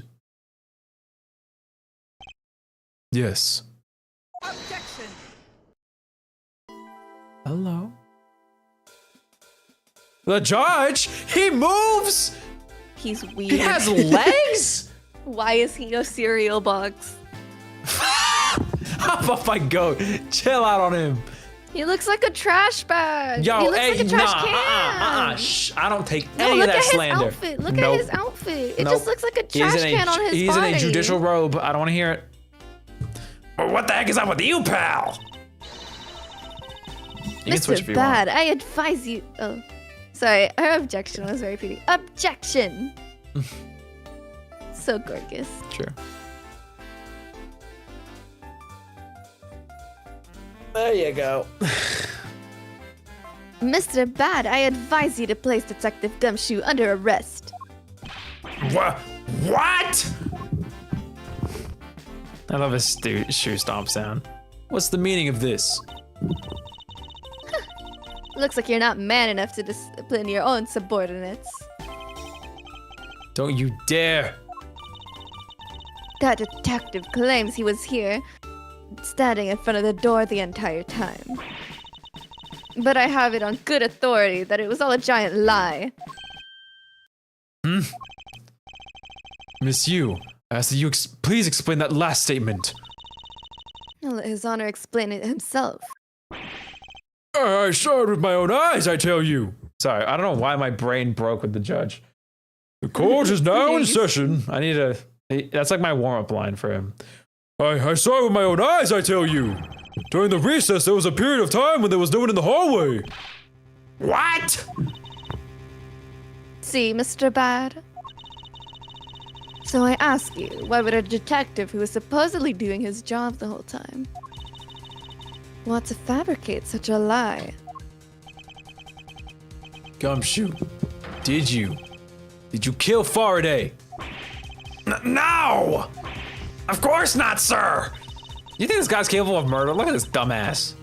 I think it's cute that both detective, like he's dating his own little detective because he cares. It would appear that the one who set this whole crime scene up is that detective. More like defective. Which basically renders his testimony a complete lie and wholly invalid. Looks like your perfect logic just has come crumbling down, Miles. No. I was in the hallway the whole time, but I didn't hear a single beam of a struggle. Is that statement really a lie? The Gumshoe, now a suspect in the murder of 2 men. Now spit out the truth or so help me. I haven't lied to anyone, sir. Honest. I really was really there. I was in the hallway the whole time. Hold it. Detective Bad, I ask that you please do not act without my permission. After all, I am the one who is heading up this investigation, am I not?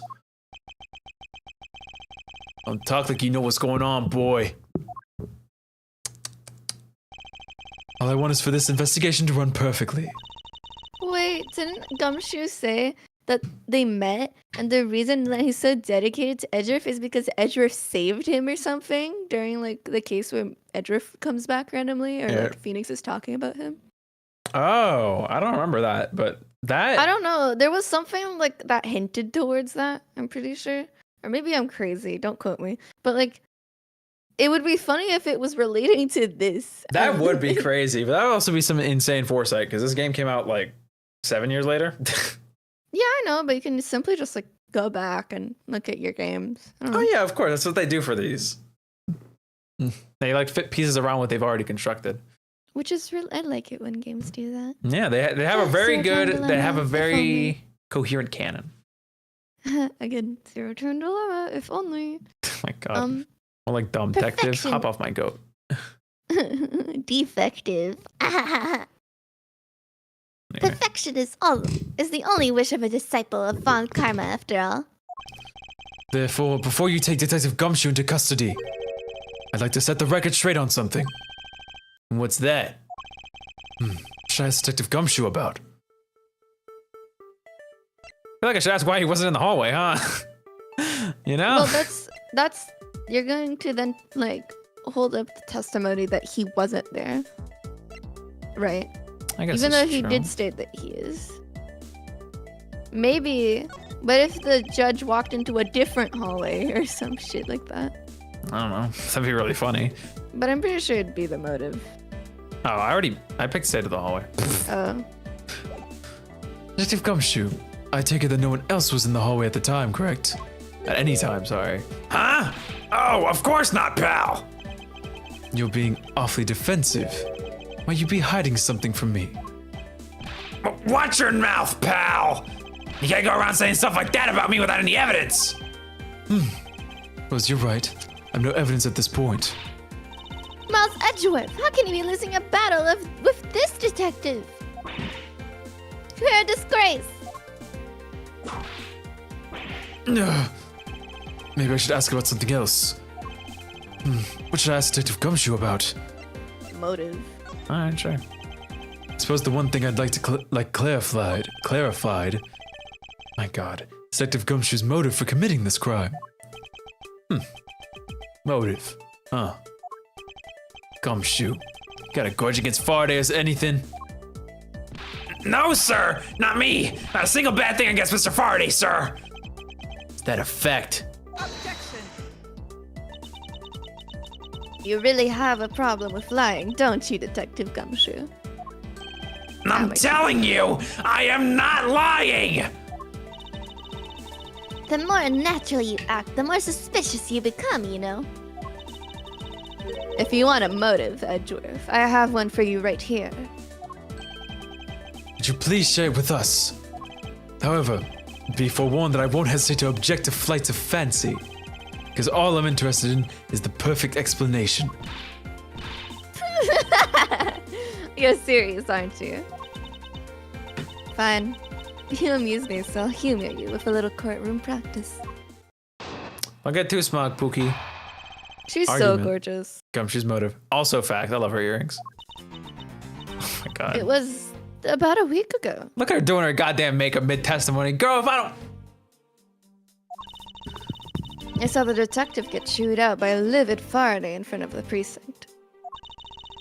He stood there, super pale, as Mr. Faraday yelled, "That's a salary cut for you, nitwit!" A brand new detective suddenly getting his salary cut. That's reason enough to get a grudge. Well, how's that for perfect explanation? You totally misunderstood me, pal. Or understand me. No matter how mad I get, I could never hold a grudge. Quiet. Can't trust anything you say. Sir. Something wrong with the motive she proposed, per se. But there are some gaps in her logic that need to be filled in. Misuse perfect explanation. May not be so perfect at all. Rebuttal. Gumshoe's motive. Hold it. A week ago. Then you and Detective Gumshoe are acquaintances. No way. I only met him in person today. Then how did you know about Detective Gumshoe? I've seen him around before. Neither game you know by a little Faraday and Faraday. Hold it! Mr. Faraday was upset. Yeah. You know what else? Mr. Faraday isn't exactly known to get angry often. But there he was, totally beat red in the face.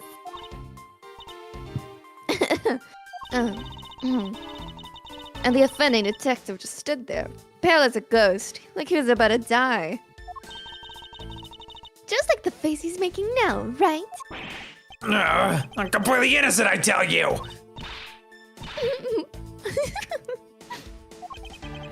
The poor man.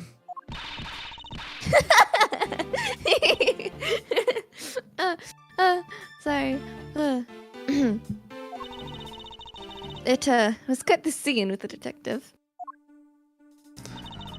There's a repair list, Mr. Faraday. That's a salary. Good for you. Hold it! You just stood there watching this unfold in front of you. Yeah. You okay? Got a big ol' yawn. You got a big old eep? I don't open the court record. Eep. Yeah. Well, I have to say, it was really enjoyable too. But that's why when I saw Detective Gumshoe earlier, I knew to steer clear of him. No way. I thought it was because I had something stuck on my face. But you do! Huh? What I've got stuck on my face? Let's start with your eyes, nose, mouth. Oh, and those ridiculous eyebrows. Bro, hop off my goat! Huh? Oh man, messing with your head is just too much fun. Miss Yu, if you don't mind, I'd like to return to your testimony now. Sure, why not? I'm getting a salary cut. That's reason enough for a grudge. Hold it! To cut a detective's salary right off the bat like that. I'm not really familiar with the way you guys relate, but is that a common practice? Speaking of cutting my salary, didn't you threaten to do that to me earlier too? I suppose I did. It's only natural to cut a worthless detective's salary down their actual worth. My father can even fire anyone new or old with a snap of his fingers. Do you think maybe that's the reason for enough detectives to hate you people? Well, I guess. You really shouldn't cut people's pay. Detective Bad, don't tell me Mr. Von Comma cut your salary earlier. Poor guy. Hold it! You call your explanation perfect. Is it not to your liking? Unfortunately for you, it's just not up to my standards. Oh, is there something you want me to clarify in that case? What should I do? Should I raise an objection? Yeah, I mean, why not, right? I think it'd be funny. Alright, if you could clear this one thing up for me. Ooh. I think it's definitely this, right? Well, I guess he'd be a witness. Right? would it be that? How Mr. Faraday was I killed. guess so. I mean, how Mr. Faraday was killed has nothing to do with Gumshoe. Anyone could have done that. Faraday and Gumshoe's relation, she gave it to us earlier, so it would be motive. Because Mr. L has no reason to... Well, I was thinking about how Mr. Faraday was killed. He was killed using his own gun. Okay. Why would Gumshoe need to do that when he has his own gun? I guess, but like, I'm more so thinking that like, if we can get extra info, because she's only providing us information on Faraday, but not the other guy, because both of them were killed. That's fair, but I feel like the very obvious conclusion that you reach is that, oh, he's a witness, you gotta kill him too. But it is weird how you got, I'll go with it, I'll go with it. I understand Detective Gumshoe's potential motive for killing Mr. Faraday. However, what about his motive for killing Mr. Rel? His motive for killing Mr. Ra? Like I would know. there was no clear motive for both of the murders. And I doubt this incident would have occurred. Wouldn't you agree? Is there anyone else who might have had a grudge against either of the two men? Or should we look into that ourselves? Oh, in that case, I have absolutely no idea. What?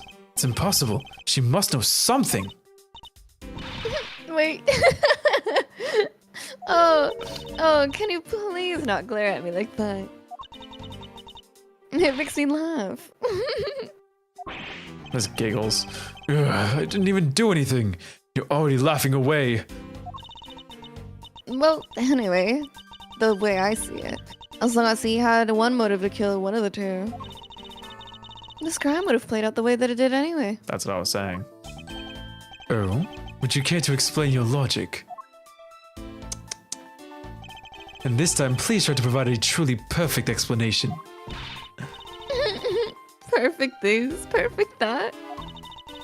Stop being so uptight. Or is that A Or is that requisite. requisite? A requisite. Yeah, requisite trait for being a Von Karma. Mouse Edgeworth, I demand you shut this rude woman up. I wish you'd both be quiet for just 1 second. Why does Miles Edgeworth, Bratworth, fucking hate women? He doesn't hate women. No, but Bratworth is like a downright, like weirdly sexist. Yeah, a little bit. He learned it from his dad, I guess. That's Or, not his dad. From Manfred. Because you saw how Manfred totally disregarded Franziska. He just wanted to get rid of her and was like, okay, fine, work with Edgeworth. Yeah.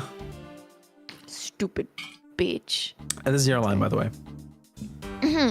Oh well. I guess I'll have to explain it to you kids. Oh, okay. That didn't progress it. Nice. Motive to kill the men. Gumshoe hates men. That's it. He just hates men.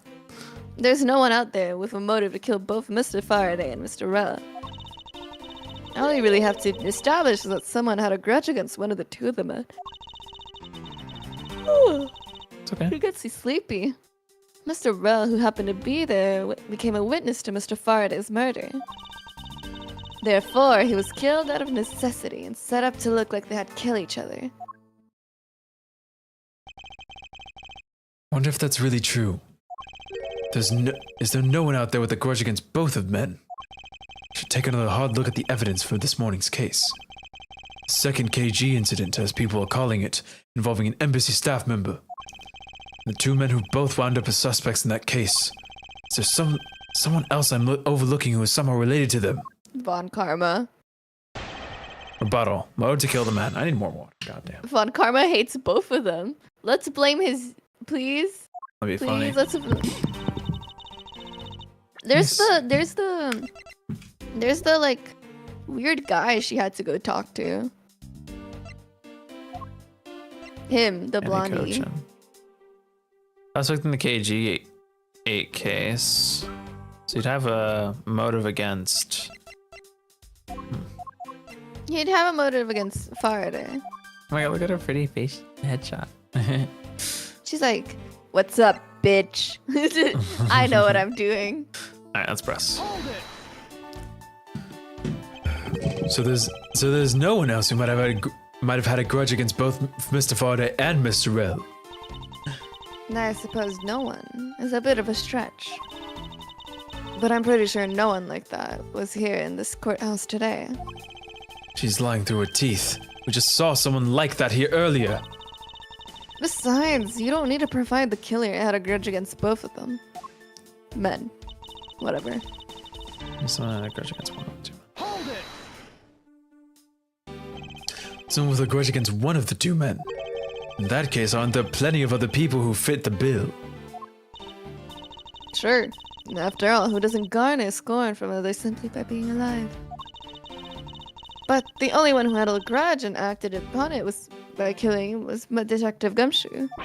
No. Furthermore, Someone to be there became a witness to Mr. Faraday's murder. That's exactly what I was thinking. sorry, every time I see like Edgeworth about to do something, I just think this is the truth and expect something God. else. So you're saying that he was basically silenced? Aren't you glad you managed to avoid the same fate, Your Honor? Why, if you had been the one witness with a blood-covered detective. What? Detective Gumshoe? You would even kill me? What? I can never do something as terrible as that, Your Honor. There's no need for even a second of deliberation. I will hand down my verdict. Your Honor, take a look around. We're not in a court right now. It would be greatly appreciated if you would stay here with us in reality. Please forgive me. I know not what I do. I love the judge. And you there, Miss You. Hurry up and continue with your testimony.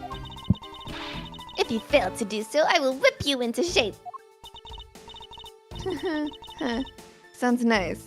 Sounds kind of fun, actually. Please, Franziska. Anyway, Detective Gumshoe. I can't see my screen anyway. Detective Gumshoe had to erase the witness, Mr. Rell. Ray was killed out of necessity and so both they had killed each other. Hold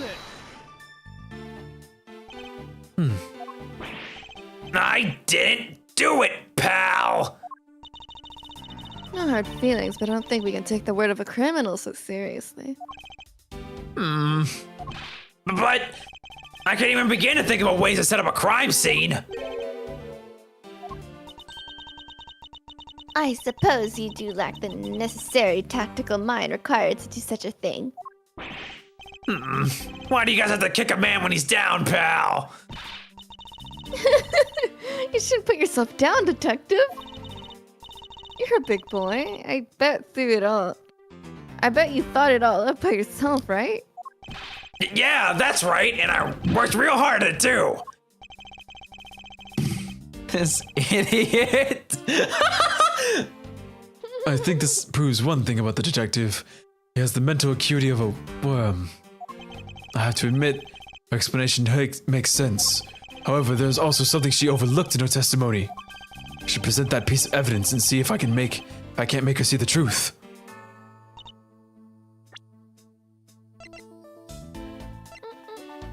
This one? Miss Yu, I believe there is someone you overlooked in making your statement. Or rather, is it because you'd rather not bring this person up? What do you mean? That moment of silence between like whether she's gonna laugh or turn her head up in actual curiosity is. You're looking for. She's the kind of. Yeah, Sorry, right. she's the kind of person to be like, I don't know if I should laugh or cry right now. No, it gives me similar vibes to Godot. I'm sorry, I'm gonna say his name right. I don't like saying it right, but it's fine. Godot, when he takes a sip of coffee, it's either he's gonna spit it out or he's gonna be like. You just said you don't like saying it right. You're saying it right. Yes, I know I'm saying it right. I don't like doing that, but I have to. Mm-mm. Like saying No, you Quran instead of don't. Korean. I don't want to have to say it right, but I want to say it right because, you know, I care. Okay. Anyway. Well, you say clavier instead of clavier, even though I'm wrong. Well, that's because you kind of got that habit into my head. Anyway, we are looking for someone who with a reason to kill both Mr. Faraday and Mr. Rell. I can think of at least one person that fits the bill. He was a suspect in the original KG-8 incident, and a member of the Cahodopian embassy staff, Mr. Manny Cochin.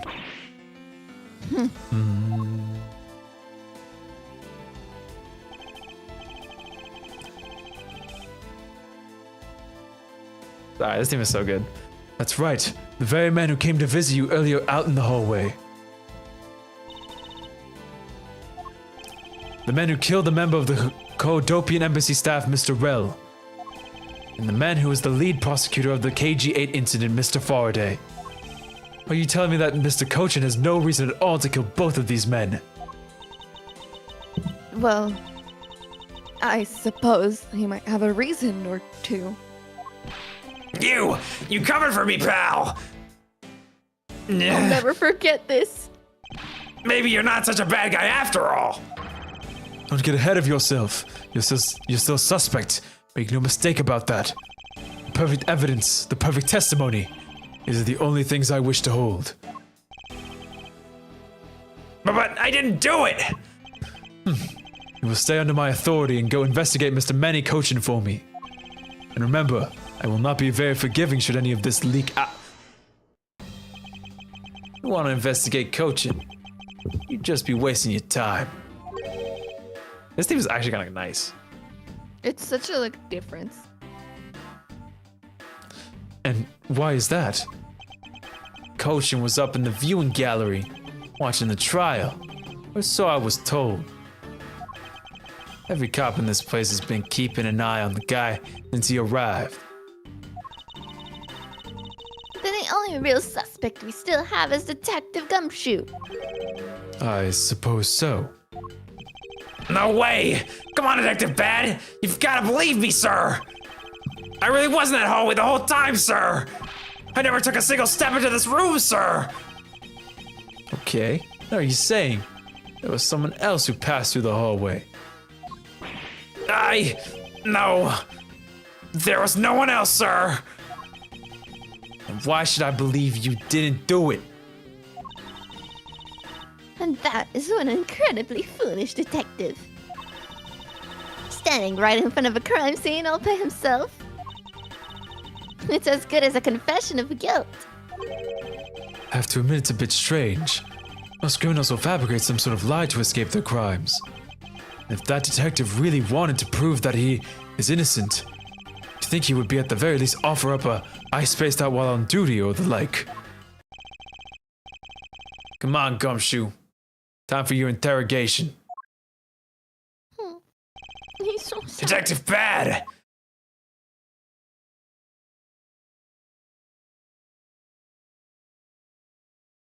I like that his tie moves so much. The animations on the HD sprites are beautiful. They're so great. I love them so much. Mouse Edgeworth, I will go ahead and report this to Papa. That, as they say, is that. Right, everyone? Ho, ho, ho. Oh my god. See you, Judge! Goodbye. Bye, Judge! Well, I suppose we should both be getting back to our real jobs now, huh? Before we do, Miss Yu, there is something I'd like to speak with you about. What is it? I love how great their model is. I want to look at everything again. Pleasant breezes blowing through this window. If only I could exchange it with the stifling atmosphere of this crime scene.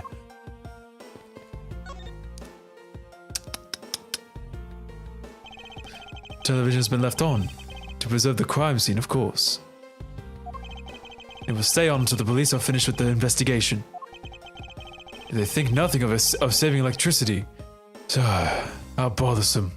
It's so funny how he also that whole line is just him putting up an act all the time and then him being like, well, this is so stupid. Like, does no one have a fucking brain? Why is this TV brand blunt? It's Mr. Faraday's bag. The evidence for the trial of the embassy staff's murder is in here. And if things had gone smoothly, they would now be mine. Including the 2 weapons in this double murder. The knife and the gun, I suppose. To have set these 2 men up and make it look like they killed each other. If there's one thing I cannot forgive, it's the desecration of the dead.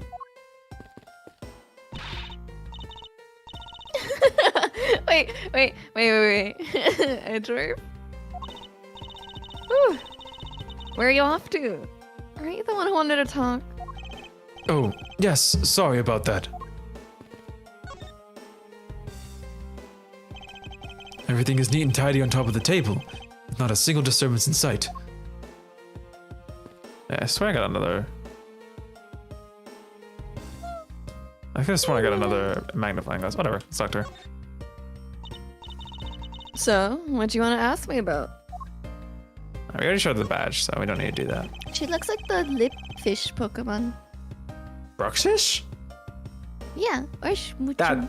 That's so, yeah, she looks more like a Smoochum. Don't call her a Bruxish, that's crazy. I love the fish though. I'm sorry, a lot of people find that It's Pokemon because ugly. of the colors, like its hair.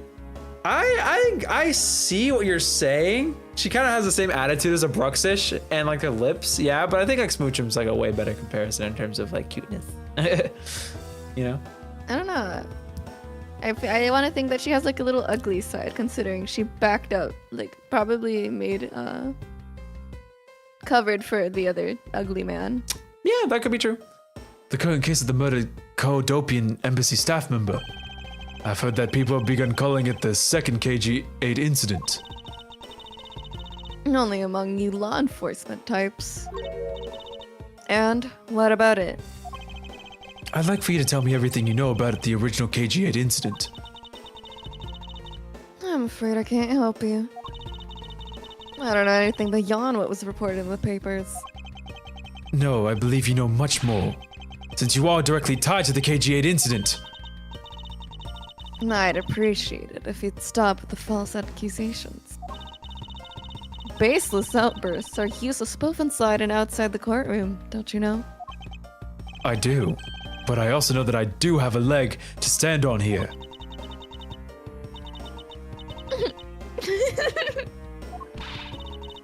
Think you can stop making that ultra serious face in front of me? No.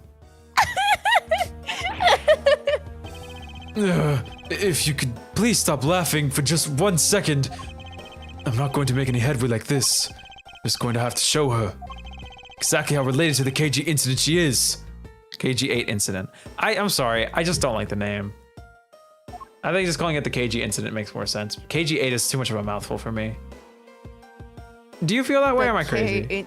It's the K incident. Because there was K5. Because she's the Yataga. Get it? Faraday? Yeah, maybe. Anyway. Miss Yu, I believe that I have proof of your connection to the KG-8 incident. 8 KG-8 incident? That file is your proof? Very well then. Why don't you tell me exactly how I'm related to the KG-8 incident? Your connection to the KG-8 incident is to the victim. The victim's name is CCU. You will note that she has the same last name as you. Can you really still tell me with a straight face that you are not related to this case?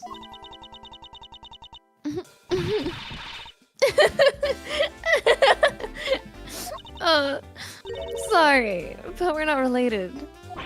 Wha- Just kidding. Sorry, I like that her theme starts off with like a sad melodic tone, only to turn into like something more comedic. Like Yeah. that's so like you never know if she's gonna start crying, which makes me ponder now. She probably has like a second theme that's actually really sad. That could be cool. That would be cool. That's if it happens. So you don't know which one is gonna play. You asked that question with such a serious look on your face. That I couldn't help it. Miss Yu, I ask that you please tell me the truth.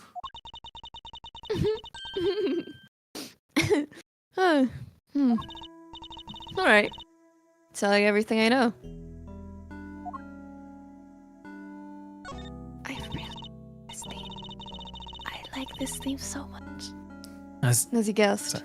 the one who reported the smuggling activities of the Amano group. It was my sister, CCU. As I thought. And she was killed right before she was to testify at the impending trial. By Manny Kochan. But because he was tried once and was acquitted, he gets to live the rest of his cushy life. Cushy. Cushy life. Completely carefree. Alright, so hold on.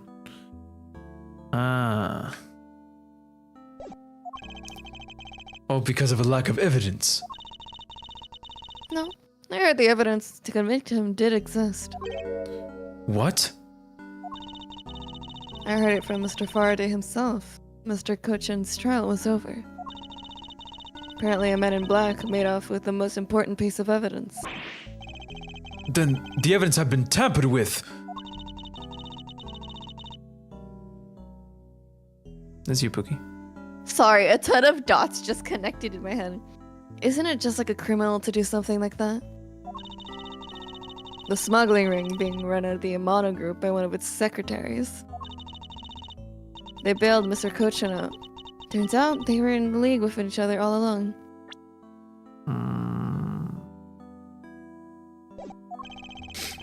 How big is that smuggling ring? Was it a large operation? I don't really know. Which is why I wanted to become the lead offense. Now in this case, that people are calling the second KGA incident. But I haven't learned anything new at all. I was probably expecting too much right now. You mean you think this case has nothing to do with the smuggling ring? I don't know what to think. Why did Mr. Cochin want to meet with you earlier? Actually, he came to watch the trial. Apparently, he only found out that I was the defense lawyer in this case after he'd arrived. He figured he should say hi and one other thing.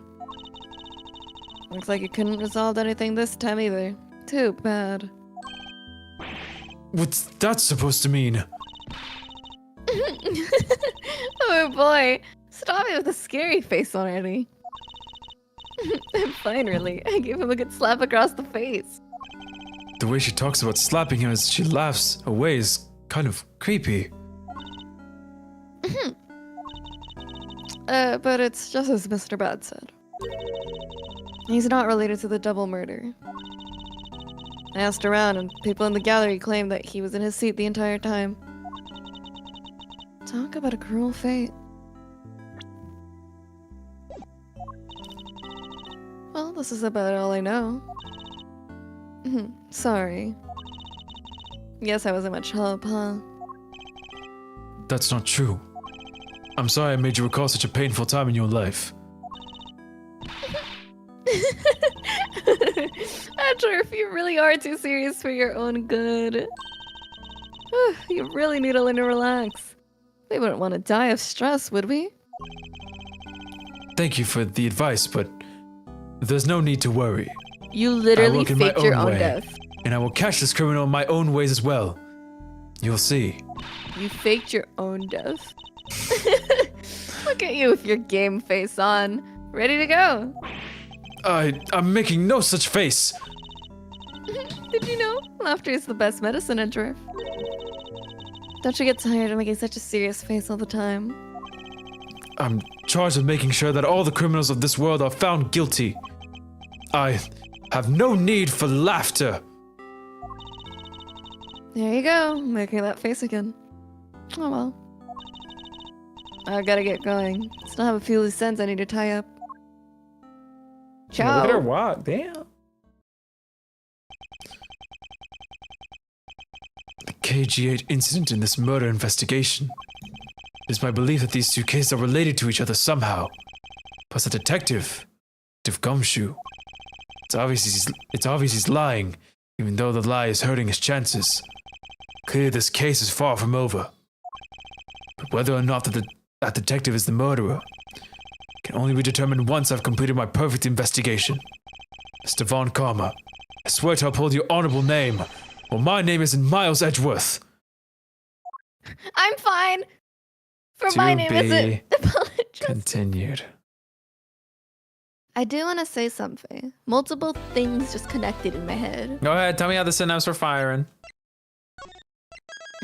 Tell me about it. I want to hear about it. Okay. She was talking about a case that happened with a smuggling ring where the evidence was tampered with. Who else told us about the same thing? Sheena. Somehow I know that those two How did are you connected. remember? And now I know that huh? How did you remember that? Are you saying Sheena's involved? Huh? I know that she what's happening right now, she's involved with Sheena. Somehow they're like associated, I think. Really? Interesting. Because Sheena said the same thing that a few years ago, the reason why Lang hates prosecutors is because a member of his of the Shi-Long thing was his evidence got fucky wuckied. So behind it the was tampered scenes. in this case. I'm Or not thinking this case, maybe but the this last is the case. the KG8. I'm thinking that the KG8 was the original thing that fucked everyone over. I see. All right then. Well, let me And get the heck out of here because I'm not just trying like to continue. eyeballing because like I love that lady, but you're suspicious. Like I don't little know. sussy. And let's say that theoretically she is associated with that KG8 thing, right? And let's say she's covering for the Cochin guy, right? Imagine a Lana Sky situation where she did something bad, like she tampered with the evidence. Okay. And she doesn't want to get exposed for that. I see. So now she's covering up for Cochin, who knows that she was the one who tampered with evidence to like get him off the case. I see. Okay. Might have a cook Which would in your... explain why Sheena knows this. So I know that white she has to be related somehow. I don't know if she's gonna be that relevant, but we'll see. Anyway, Come on, she was suspicious. maybe a little bit, but that's gonna be it for today's stream. If you guys did enjoy our fun, silly investigations gaming, go ahead and drop a like down below because that's what the like button's for. Sorry for the Ace Attorney stream being on Thursdays. It'll be back to our normal Friday day next week. Tomorrow's Susa's birthday. Yeah, so I know you're gonna be celebrating her birthday, which means I also tomorrow wanna I'm play gonna be Persona. all on my lonesome. No, you're gonna be invited too. She's gonna want to hang out. Well, yeah, but I'm gonna be streaming tomorrow too. Remember? Ew. Can I stream in peace, please? I want to play Balatro. No, I don't care. Go gamble on your off time. It's not a. It's a gambling. I'm gonna find out tomorrow. Anyway, I'll be live again tomorrow, around this time ish. Not this. Well, not starting at this time. You get the point. Gamble if DPG will remember the time. Shut up. I'll be live again tomorrow with some Balatro because I've had the game in sitting in my library for like 2 weeks and I've been dying to play it. And now I finally have time to stream it. Talking about it for 2 weeks. I'm just like excited to see if it's really good. I'm so scared. I want to play Balatro so bad. I want to open the game so bad. I love Balatro. I've seen so many people play it, and I want to sell my soul to it. Yeah. And it's so cute because you talk You're about so it. and mean when you say it that way, though. No, I meant it like it's really cute. Anyway, I'm done talking. You guys have a good rest of your night. I'ma see you mañana. I honestly forgot that today was Thursday. I'm not gonna lie. Oopsie. Anyway, I'm done, you know. Bye-bye. Bye-bye. I love baby Edgeworth and baby Franziska. My name is not Objection. BRATWORTH.